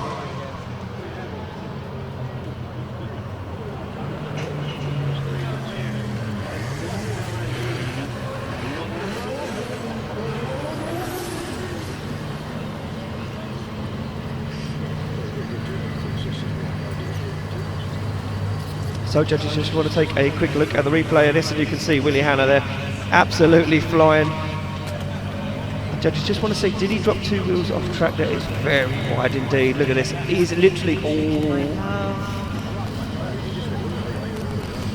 Are you making that call, Sarah? Yeah, I don't think my opinion actually counts. But well, you can say what you see situation. If you see it, then you know. Say what you see. What was that catchphrase, wasn't it? Yep, say what you see. Yeah. And again there, look. So look, Stephen Fitzgerald, he goes very, very wide. He has. So 2 wheels off there. Still on this one. Not sure who got the error first. Was it Fitzgerald? Did the judges say that Hanna dropped 2 wheels off track there? Difficult one, very difficult one for our judges. Could be 2 incompletes there, so then it comes on to this half of the battle. Obviously Fitzgerald has removed the light from the back end of that S15. And a very early initiation there from Stephen Fitzgerald. And Willie Hanna this time, he knows he needs some proximity as he makes a little push up onto the side of that Fitzgerald S15. Oh, very wide though for Stephen Fitzgerald. He's going to make a dive across the track, and he does. He's in the middle of the circuit. He's going to have to really work hard now to get himself back onto that qualifying line.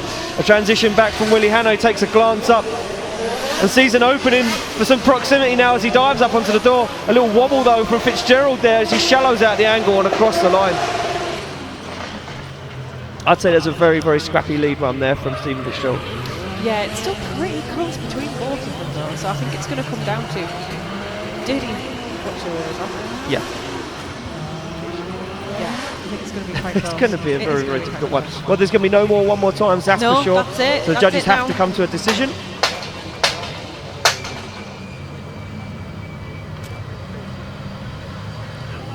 And there we go. Willie Hanna or Stephen Fitzgerald, who's going to take it through? And there we go, unanimous. Willie Hanna gets the win. Willie Hanna gets the win.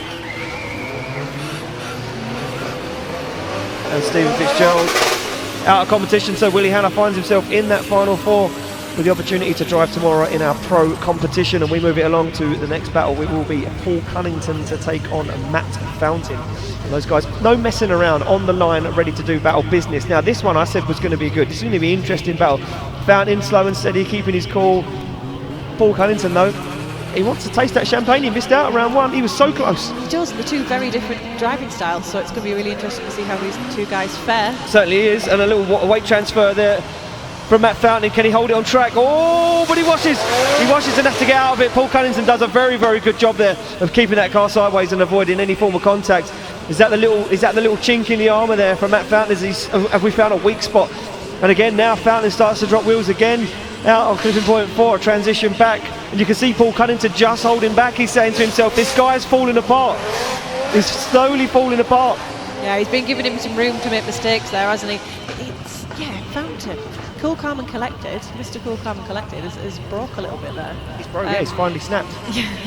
Cunningham's a bit more of an aggressive driver, and I wonder if, look at, it's a pretty mean looking car, isn't it, in your mirrors? You mean battered? Is that what you mean? Yeah, but with him behind you, you might lose your cool a bit.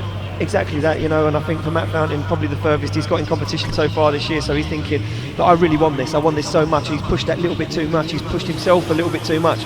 His spotter on the radio is Mike Walton, who's driving tomorrow in our pro competition. He would have been saying to him, dude, you need this. Yeah. He would have said to him right now, you need that proximity. And look at that, he jumps onto the back bumper, goes Matt Fountain, he's bringing that proximity. Unbelievable. So they both get out of it ever so slightly. Fountain did a good job there of backing out of it and then now finding himself back into the fight again. Look at Matt Fountain bringing the proximity. As Paul Cunningham on a very nice lead line, giving Fountain that opportunity to get nice and close. He says there's the door, but it's open, but Fountain makes a huge error. Fountain makes a huge error. And that got in. It's so got in because that was Fountain at his best. That was brilliant. And then he just lost it and ended up straightening up. That was his. I'm going to say it now. That was going to be his battle. 100%. That was incredible stuff there from Matt Fountain. That was amazing driving. But I think he just had to avoid a little bit of a potential collision there, and what he's a shame. So we're going to have a look at a quick replay. Look at this. Matt Fountain did a very good job here. He see Cunningham off the throttle, so he instantly reacted and then said, well, no, he looks confident. He's settled. He's on a very nice lead line. I'm going to follow him. It's nice and close.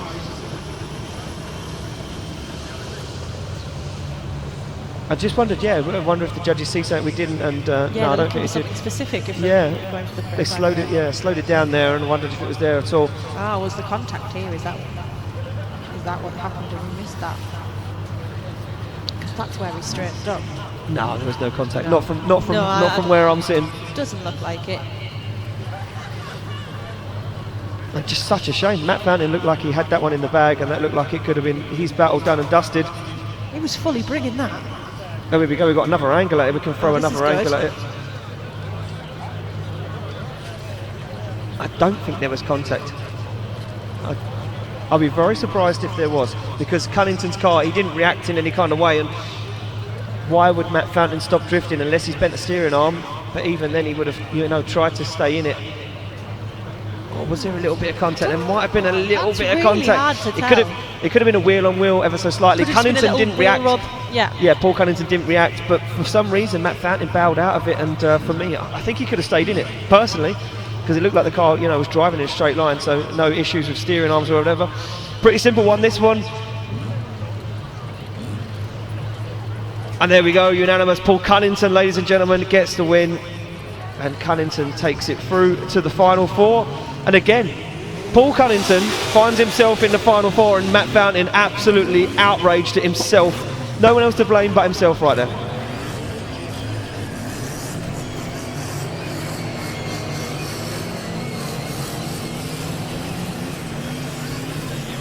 I'm going to say, I think it stopped raining. That's a brave statement. I think it stopped raining, I'm just going to... Is it? Maybe. Possibly. On the line, Hugh Savile now to take on Robbie Begolo. This will be a battle of the Titans. Both these guys want to make it through to the top four. Robbie Begolo, the local guy, he's already proved that the young guns that have come to town, that why he's here and why he's got the experience. They come off the line. That little BMW 1M is absolutely flying right now, and he is not going to bow down to Hugh Savile. Look at him, little and large, as he tags onto the back bumper and fires it in. Hugh Savile is flying, but here comes Begolo. Look at the pace inside that little BMW 1M. He dives straight up onto the door of that Toyota Corolla, and Begolo keeps his cool there. You see him dial the angle out when he see Hugh Savile just get a little bit out of shape. Hugh Savile now starts to drop wheels in the middle of the circuit. Begolo transitions before. Oh, but he makes a big mistake. He drops the wheel over the edge of the circuit. He holds on to it though. As Robbie Begolo finds himself back on that qualifying line, takes it across the line. How damaging is that mistake? I thought that was it. I thought he was fully going up there. I thought he was going up the bank and in the pond. I would have been running out there and pulling it out myself. No messing around. To be fair, it wouldn't be any more wet in there, would it?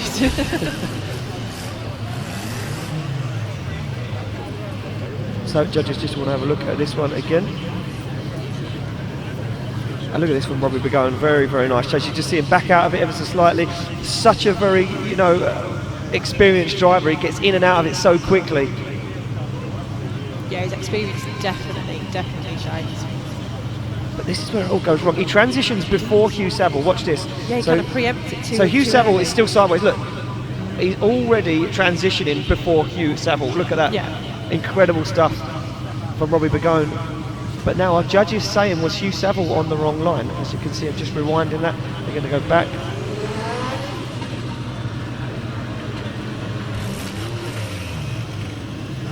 And Hugh Savile doing a pretty good job. You can see him wash wide. He does go quite wide there on the outer zone 4. But Robbie Begolo, look at this. He says, I'm not having none of that, mate. I'm going to transition nice and early, and I'm going to preempt where you're going to be on the track, and I'm going to make a hunt for that door because I want to get up nice and close, gain that proximity. But that is where it all goes wrong. I think that's exactly what he's done. I think he just misjudged it slightly and it just didn't pay off. The only problem with what Robbie Begolo did judges class that as drifting in the opposite direction.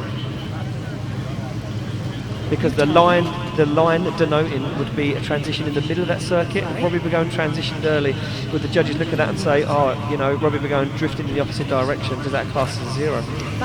This is the type of stuff that I don't initially see because I'm rather new to drifting. So it's really, really interesting to see that side of it because as a spectator, you might not see that side of it either. No, exactly. Robbie Begolo comes off the line like a scolded cat and leaves Hugh Savile standing. And Hugh Savile now is thinking, what am I going to do here? Because this guy means absolute business as Robbie Begolo looks for the outer zone 3. He's on a very nice lead line right now as Robbie Begolo. As you can see, our drone back up now, the rain stopped. You can see very nice line there from Begolo as he transitions into 5. And Hugh Savile just not bringing the fight at all. Begolo goes very wide. He's going to have to shallow out massively. Big clutch kick to keep that car going and takes it across the line.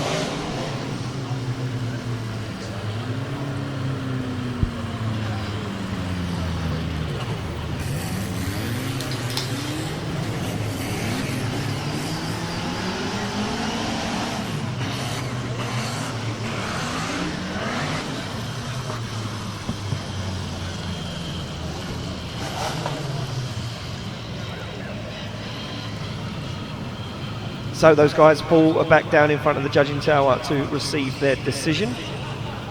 Who is going to take it through to the final 4?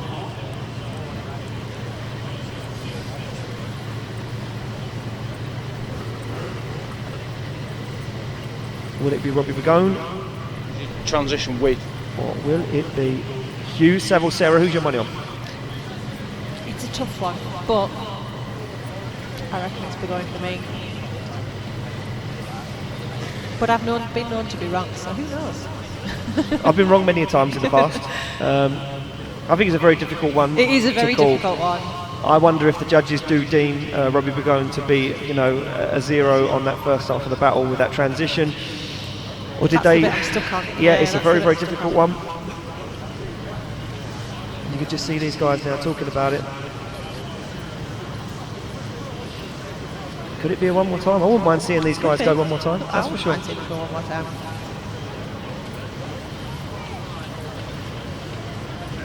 This is where it's getting intense. Competition's hot enough. Yes, Battling it for certainly is. the final 4. Yeah, listen, this is for a place in the final 4. This is an opportunity, 2 opportunities at the podium. So for these guys, it means absolutely everything. Obviously, as well, the opportunity to drive tomorrow on our pro day. So not even that, an extended weekend. Yeah. Not only have you had a really good day at the pro-am competition, you also get to drive tomorrow in pro. So you have a very, very good weekend. You could just see Gaz Taylor there putting his point across to our head judge Brad.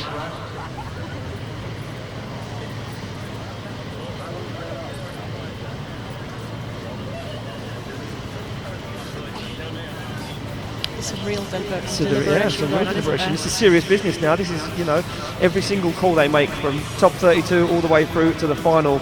These guys take their time over and they know exactly what they're doing.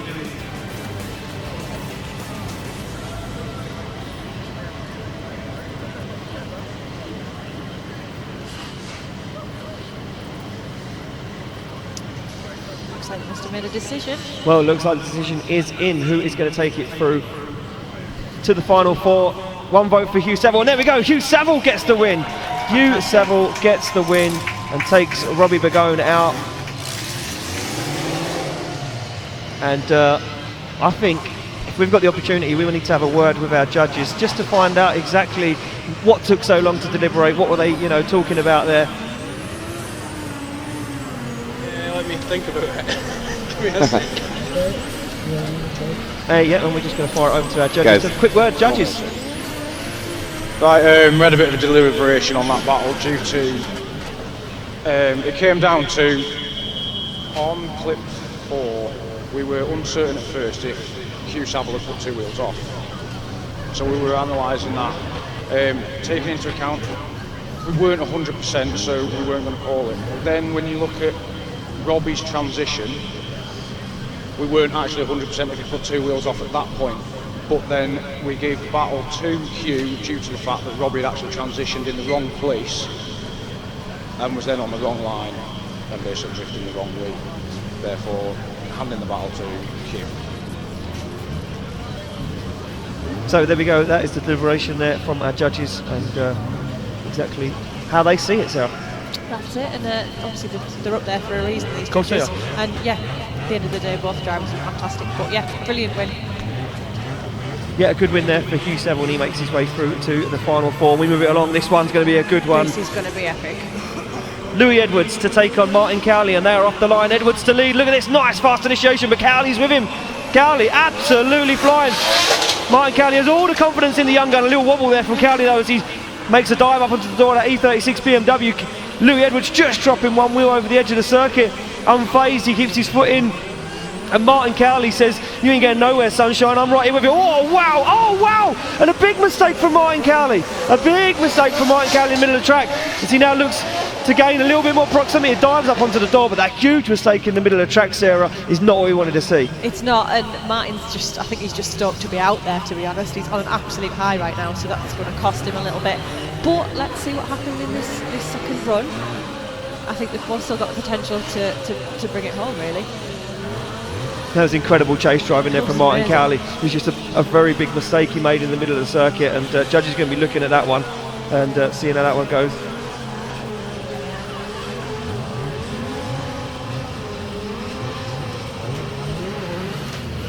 So here we go, off the line, Martin Karoly to lead, Louis Edwards to give chase. Now, Martin Karoly knows if he wants to go on that podium, he's got to throw it all at it, and look at the initiation from Martin Karoly. He's absolutely flying as he puts it down and sticks to that qualifying line. Louis Edwards though, unshaken. He wants a piece of the action, he wants to be in that final battle as he now puts it onto the side of the S14 of Martin Karoly. Can he force Martin Karoly into there? And look at this, Louis Edwards almost makes contact, and an early transition from Louis Edwards makes himself known to Martin Karoly as he once again dives up onto the door, finds that wide line and pushes it across the line. Wow!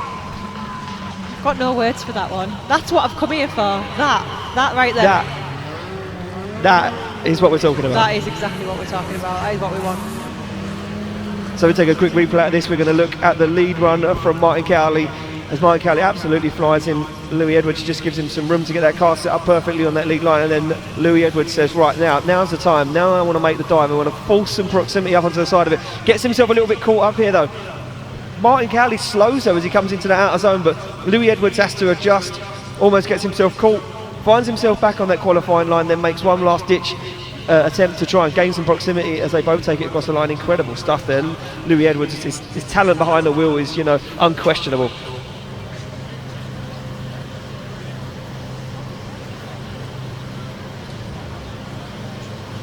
We've got any Louis Edward fans in house? Oh wow, there's a lot of Louis Edward fans in house. We've got any Martin Karoly fans in house? I think we've got more. Who wants Martin Karoly to win? Who wants Louis Edwards to win? Who wants a one more time? Wow. Interesting. Well, you know what? I think it should be a one more time because I personally would like to see those guys go at it again. Decision is in. Who's going to take it through to the final 4? Brad says one more time. Oh my God, it's tense. Gaz says Martin Karoly. Kyle says, Martin Cowley gets the win. Martin Cowley gets the win. We need to talk to the judges for sure, because split judging panel again, guys. That is what we came for.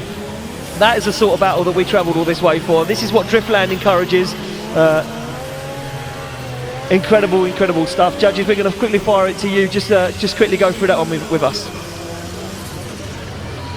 Give me. I went one more time. I think he's going to have to go to one of the others.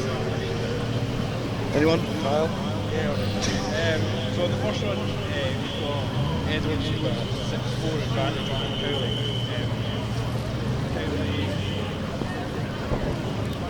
Sorry, on the lead up we've got Edwards with a 6-4 advantage on the first one.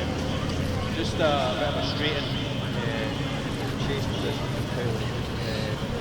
And then on the second run, I scored at a 10-0. There was a bit of split decision there. A big one. Big one. Brad thought that it was a 10-0 the opposite way in the first run, but me and Gaz disagreed. There you go, Karoly takes it away. Well, so there we go, ladies and gentlemen. Newcomer for this round, Carl Chisholm there, just giving you exactly what he thought about that battle. I was in agreement. I wanted to see it go one more time. I could have just watched them battle all day long, but unfortunately we can't, because we need to see Willie Hanna to take on Paul Cunnington, and Cunnington is moments away from making himself a spot, a place in the final, awaits. Who's going to take it? Your first place qualifier, Willie Hanna, leads in Paul Cunnington, and look at Cunnington! No messing around, straight onto the back bumper goes Cunnington as he looks down the barrel of the gun. Oh, a big understeer and a spin! A big understeer and a spin from Paul Cunnington. And Sarah, you throw the mic down in disgust. I really did. You're just rooting for them every step of the way. And when the mix, that initiation was just full commitment. And that's what you get. You just pushed a little bit too hard and gone. Yeah, look. Paul Cunnington knew that he had to throw everything that he had at his ability at it. And he did. He threw everything he had at it, and he was on the back bumper of Willie Hanna's Nissan Skyline. But Willie Hanna just pulled the run out of the bag, and unfortunately for Cunnington, he put in a spin just a little bit too much for him in the first half of the run. So a 10-0 advantage to Willie Hanna right now. Look, we've seen this go like this before, and we've seen the 10-0, the 10-point advantage hold up, put in a spin. Anything can happen. Anything can happen. I don't even call it anymore. I'm going to guess, because anything can happen down there. They're off the line, and it will be Willie Hanna now to chase down Paul Cunnington. And look at Hanna straight onto the back bumper. Hanna giving him some room though. Willie Hanna giving Paul Cunnington some room. Cunnington knows he needs to put in a nice steady lead run and try and force Willie Hanna into an error, but I don't think that's going to happen. Willie Hanna gives him some room. He knows the deadly areas in his circuit where he can make a mistake. Now he transitions. Now he looks at the door of Paul Cunnington's S14 and says, that is where I want to be. And he makes the dive, but still again gives him a little bit more room. And they take it across the line, and there we go. Well driven.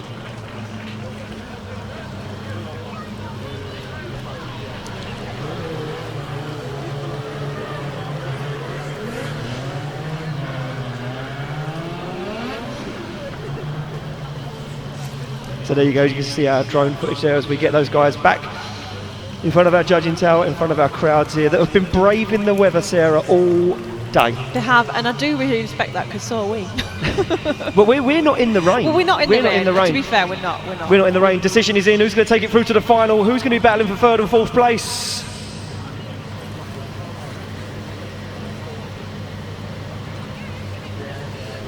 And there we go, unanimous. Willie Hanna gets the win. Willie Hanna gets the win. He's going to be battling for third and fourth place, and Paul Cunnington, he will battle once again for the second round running for the third and fourth place playoff. But who will it be against? Well, Hugh Savile right now is going to face off against Martin Cowley. Martin Cowley doesn't want to battle for third and fourth place this time. Martin Cowley says, I want to take the championship. If I manage to get into the final, I could take this championship this weekend right here. Looks like rain starting again in just 2 minutes time, and the chances of it are 36%. That's how high tech we are. Even bringing you weather updates on the live stream. We bring you all sorts here, don't we, really? It's We're not bringing just it all. racing. We're bringing it all. Racing. But yeah, it's in Martin Cowley's sights, isn't it? Martin Cowley, it's look, so close. I don't even want to try and call it. Martin No. Cowley's been absolutely flying. You can see them both on the start line ready to go, and we are good to go. Thumbs up all round in the tower. It will be Martin Cowley to chase down Hugh Savile, and you can hear Hugh Savile's V8 turbo Corolla firing, but look at Martin Cowley. Nice initiation. Backs out of it. Oh, but Cowley throws it away. Martin Cowley throws it away.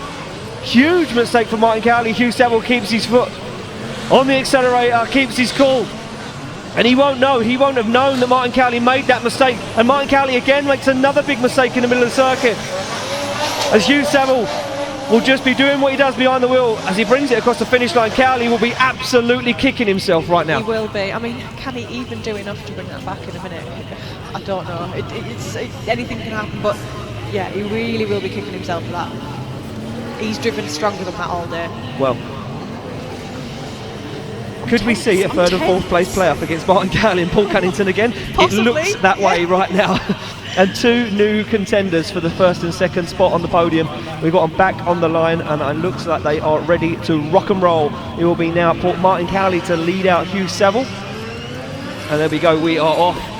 Cowley not messing around. He knows he made a mistake. A nice initiation from Cowley and a late initiation from Hugh Savile. He's giving him some room. As Hugh Savile gives Martin Cowley some room to manoeuvre, he knows he doesn't really need to force any sort of crazy ideas onto the side of Martin Cowley's S14. As Hugh Savile can almost taste the champagne and feel that trophy in his hand. As Hugh Savile looks at the side of Cowley's car, puts foot to floor and starts to hunt him down. He gains that proximity and brings it across the line.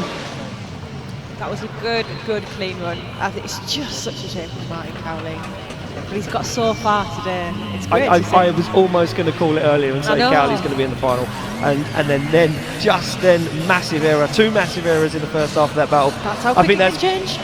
You know what? I'm going to say that's pretty much clean cut, dry and done. That's Martin Cowley. It's got to be, yeah. Unfortunately for Cowley, but well, we're not judges. It could go another way. We could be so wrong. We could be wrong. It could be a one more time. It could be a one more time. So there we go. A decision is in. Who's going to take it through to the final?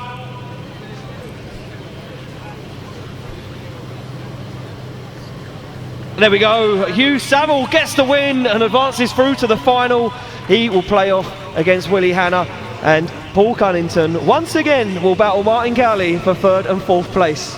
So there we go, Sarah, the battle tree on the screen. So we're going to have Cowley and Cunnington playing off for third and fourth. Yep, again. And then these two. And then two new contenders. Two new contenders for the final. It will be Willie Hanna to take on Hugh Savile. Yeah. It's going to be pretty savage, I think, this. I'm tense. I'm so excited. Tense or cold? Both. Both. Yeah. So it does look like we are ready to go. Look at that, a smile on Martin, on Paul Cunnington's face. Never see a sad drifter. Never see a sad drifter. It's because he's having another go. He's going to have another run. He's going to have at least another run at this. So Martin Cowley pulls up behind. And we see Paul Cunnington now comes off to warm his tyres, but does he know? Does he know the person he has got to battle for third and fourth place is the same person that he battled at round one for third and fourth place? Well, he will do in a minute as Martin Cowley now makes his way to warm up his tyres. The only good thing about the rain, no hold-ups. We just keep going and going and going. And it does look like we're going to finish ahead of schedule again. So keeping the the boss happy here at Driftland. The boss happy. It's always about keeping the boss happy. And look at that, look you can see Martin Cowley and Paul Cunnington just looking at each other like hands up like, are you serious? Again? This battle again for third and fourth place? Well, it's on the line. Here we go. Martin Cowley this time to lead out Paul Cunnington for the third step on the podium. Who's going to take it? Can Cowley do it again? Or will Cunnington repay the favour? Absolutely screaming for the gears. A big initiation from Martin Cowley, carrying a serious amount of speed. Can he hold on to it? Just about. As Paul Cunnington finds the side of the S14 this time, he says, no chance of you getting away, buddy. You beat me once. A wheel drop from Cowley. As Cowley, but a big big mistake! A big mistake from Paul Cunnington. Paul Cunnington makes a huge mistake in the middle of the circuit as Martin Cowley fires that car back onto that perfect qualifying line. And Cowley puts foot to floor, takes it across the line, and Cunnington sits there and thinks, this is not happening again. He's given it all he's got, isn't he? But he's just made that little wobble in the middle, and I just think that's going to cost him now. It's definitely going to be a deciding factor in what is going on. As we see these guys pull back to the start line, and it will be now Paul Cunnington to lead out Martin Cowley.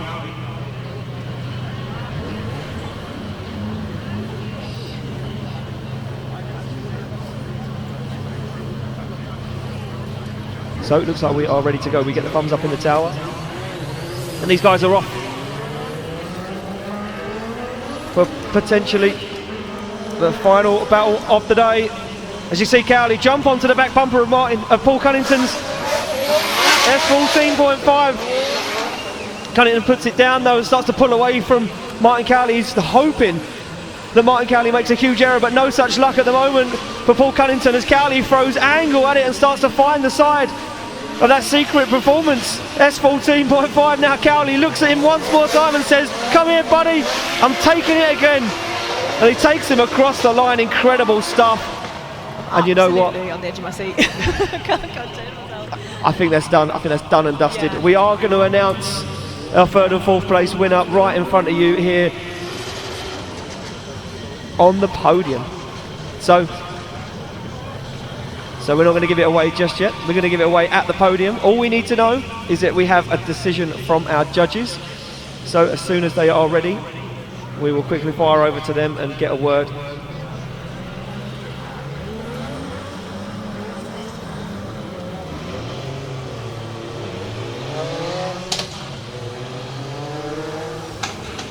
So as you can see, Martin Cowley and Paul Cunnington, they're going to make their way back to the back of the grid, and we will find out if our judges do have a decision.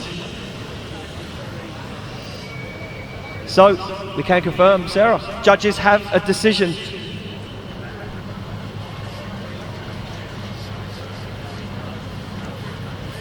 So with a decision, that means there's just one more battle to go, and that will be Hugh Savile to take on Willie Hanna. And Willie Hanna, from qualifying, has looked like the unstoppable force.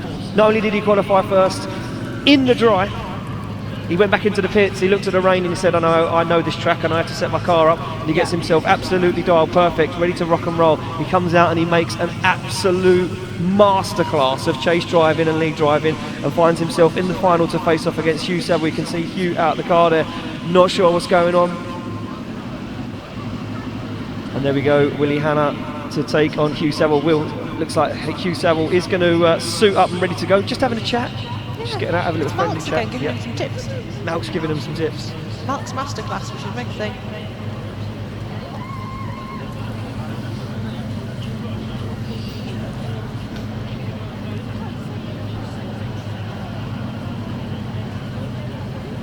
So you can see those guys down there just prepping to do battle.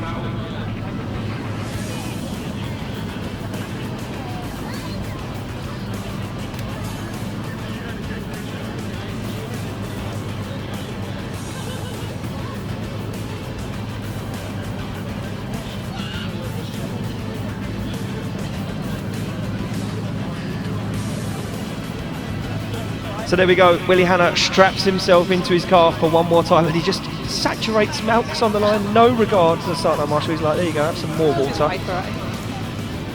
So Willie Hanna sits in the car ready to do battle, and he's ready to rock. He's ready to rock and roll. That car been absolutely on form all day, from qualifying and practice all the way through. Look, and this guy yesterday, we spoke to him this morning, Sarah, he snapped the input shaft on the gearbox. Yesterday, it probably looked to Willie Hanna like the weekend was over.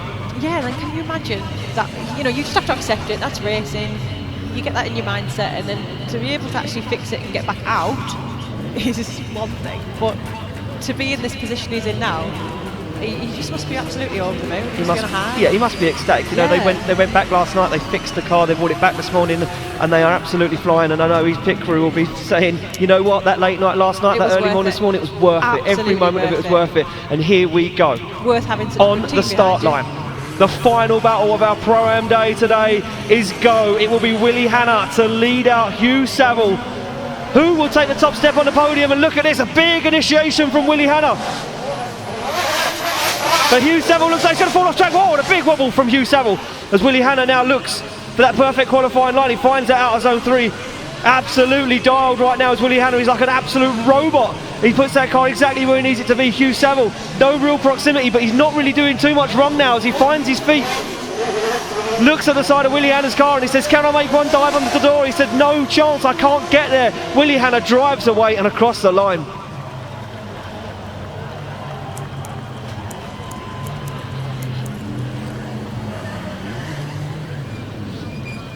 So Willie Hanna gets back to the start line and gets ready to rock and roll. And you know what? It's like a robot. Like I just said, it looks like absolutely dialed. It looks like it's on rails. Yeah, he's part of the car. Today, that car, Willie Hanna, and this track have just absolutely gelled.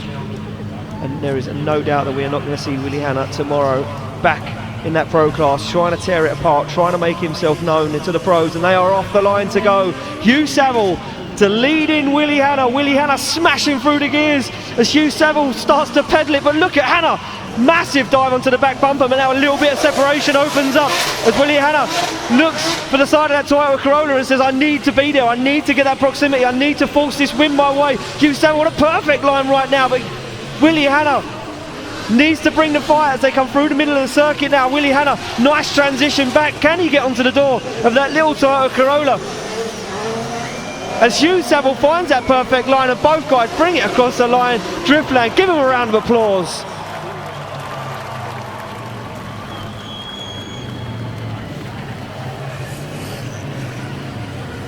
Well, Sarah, that could be it. That could be it, done and dusted. That could be round 2 Pro-Am competition in the bag. Have they got a decision, do you think? And have they got a decision? And we just need to, I'm just going to take a quick glance over to our judges and waiting for the signal. Yeah, you get a signal? Waiting for the eye.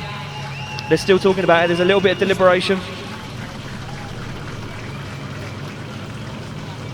So, could they potentially, they're watching a replay. So they're watching a replay. Could this go one more time? So they're looking for something.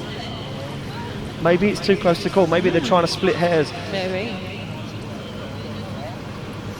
I wouldn't be surprised at a one more time decision. I'm not sure. I'm not sure. I'm pretty sure I know what way it's going to go, but I'm not saying anything yet. Do you reckon? Yeah, I'm pretty sure. Pretty sure I know what it's going to be. I know what I'd call if it was me, but don't call it. No, if I'm not going to say a word. No. Best. If I'm wrong, I look like a right wally. I do it all the time. Don't worry, it's fine. It's our job, isn't it? It's our job. It's what we do. So judges just taking a quick look back over the replay of this again. Are we going to go to the podium? Are we going to go to the podium ceremony? Could we go one more time? I know you guys out there are cold and wet, and I just want to say a huge thank you to everybody here at Driftland for standing out in this weather and supporting UK drifting. Without you guys coming out of your houses and standing around and cheering and clapping and supporting these guys, we wouldn't be able to put on these shows.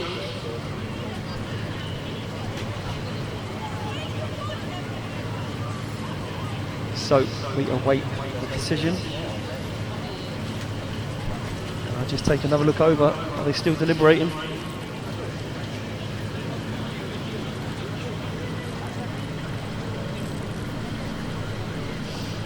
So, judges. They're looking very serious. Judges, do we have a decision?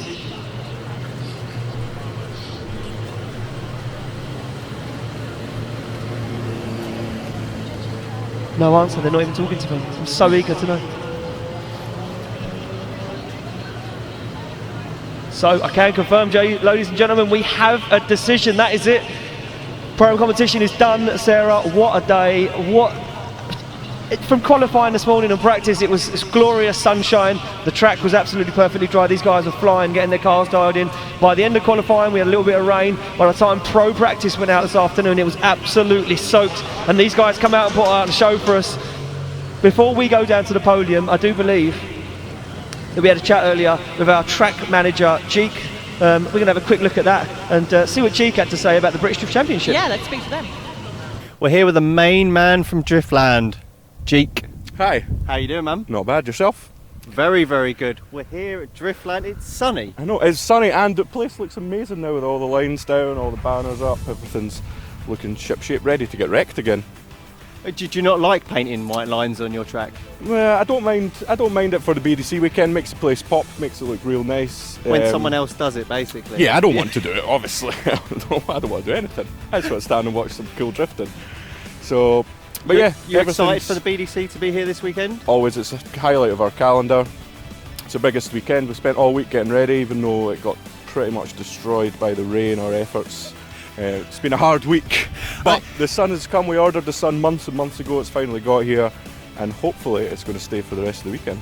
Well, that's it. Yeah, I did see you trying to paint the wall, and so that didn't go too well. It didn't. No, we got about halfway down. It was like this, to be honest, the day, and then all of a sudden, big dark clouds rolled in and proceeded to whitewash the track, which is not ideal. So then we had to sweep all the track up in order to try and get the paint off the track, or we would have ended up with a white track for the whole day. So. That would have been interesting. Every day is a school day at Driftland. Learn something new every day. Just don't paint the wall if there's even the slightest risk of rain is the key, I think. Well, that's one thing I wanted to ask you, because obviously you haven't owned a track before, and who in their right mind just wakes up in the morning and goes, do you know what, I'm going to build a drift track? Yeah, I did. I worked in computing. I was a network administrator.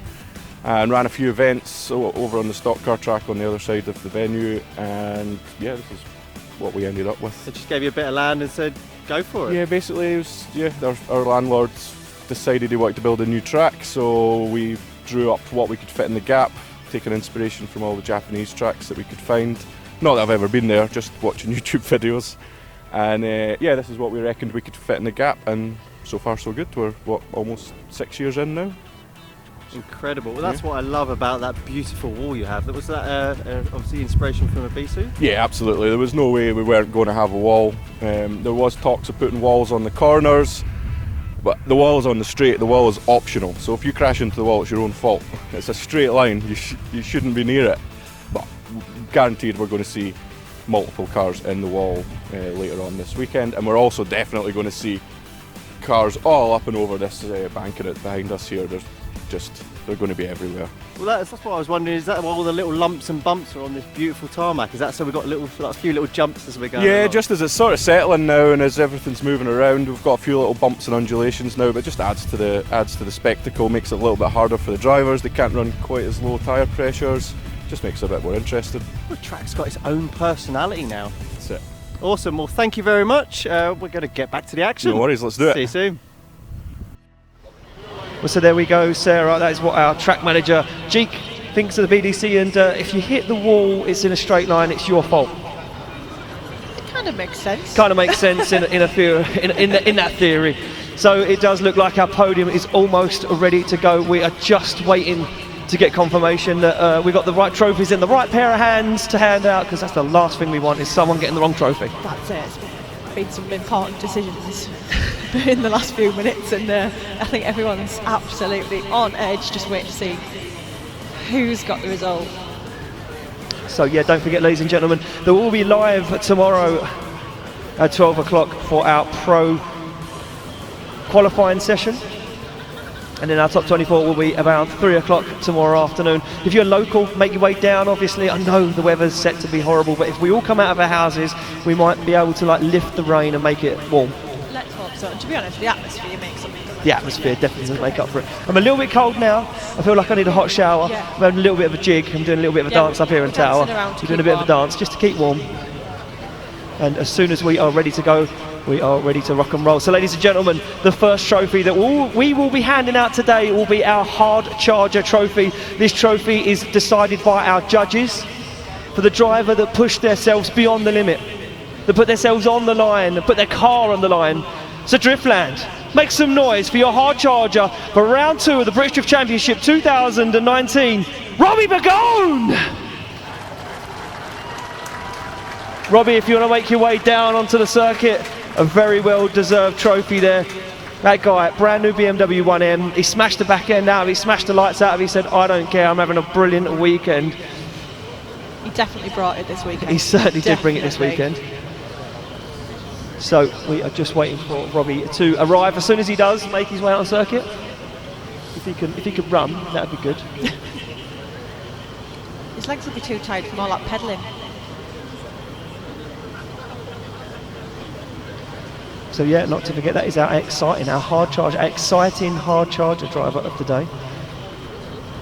Don't forget Excite, supplying us with all the energy, keeping me going today, Sarah, that's for sure. Kept me going as well, definitely. So Robbie Begolo, is he around? Is he making his way down, or are we going to? Well, it looks like Robbie, he's fixing his car apparently. He's upset about that. So we're going to move on.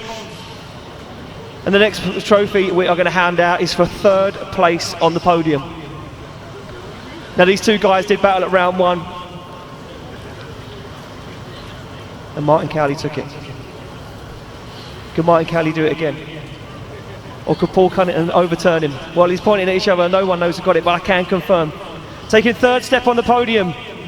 Ladies and gentlemen, give it up for Martin Cowley! Ladies and gentlemen, give a big round of applause to Paul Cunningham once again. He's shaking his head.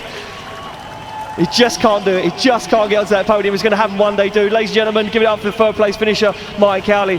That well-deserved drive, incredible driving from that guy. That means we've just got 2 more spots left to go, and I can confirm that taking the win here at round 2. Ladies and gentlemen, raise the roof for Willie Hanna! Willie Hanna gets the win. Ladies and gentlemen, taking 2nd place on the podium.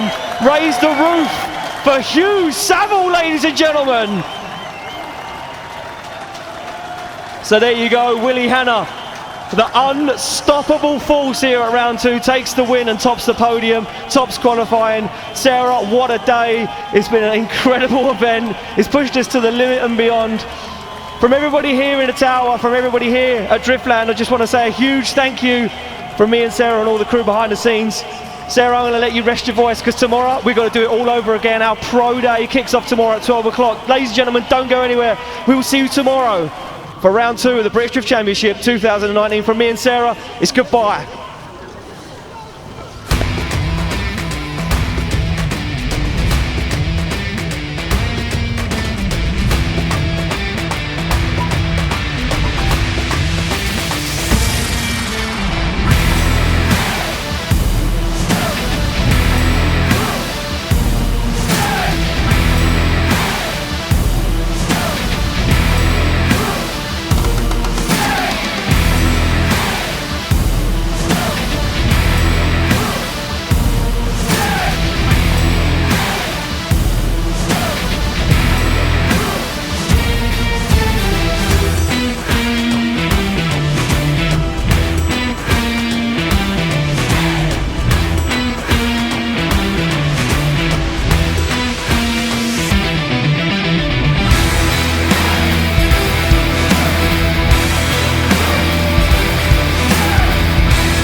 We are Funk Motorsport, your heat management specialists. Based in the UK, we strive for perfection, developing thermal products trusted by professional race teams and drivers worldwide. Performance, protection, reliability.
Tarmacs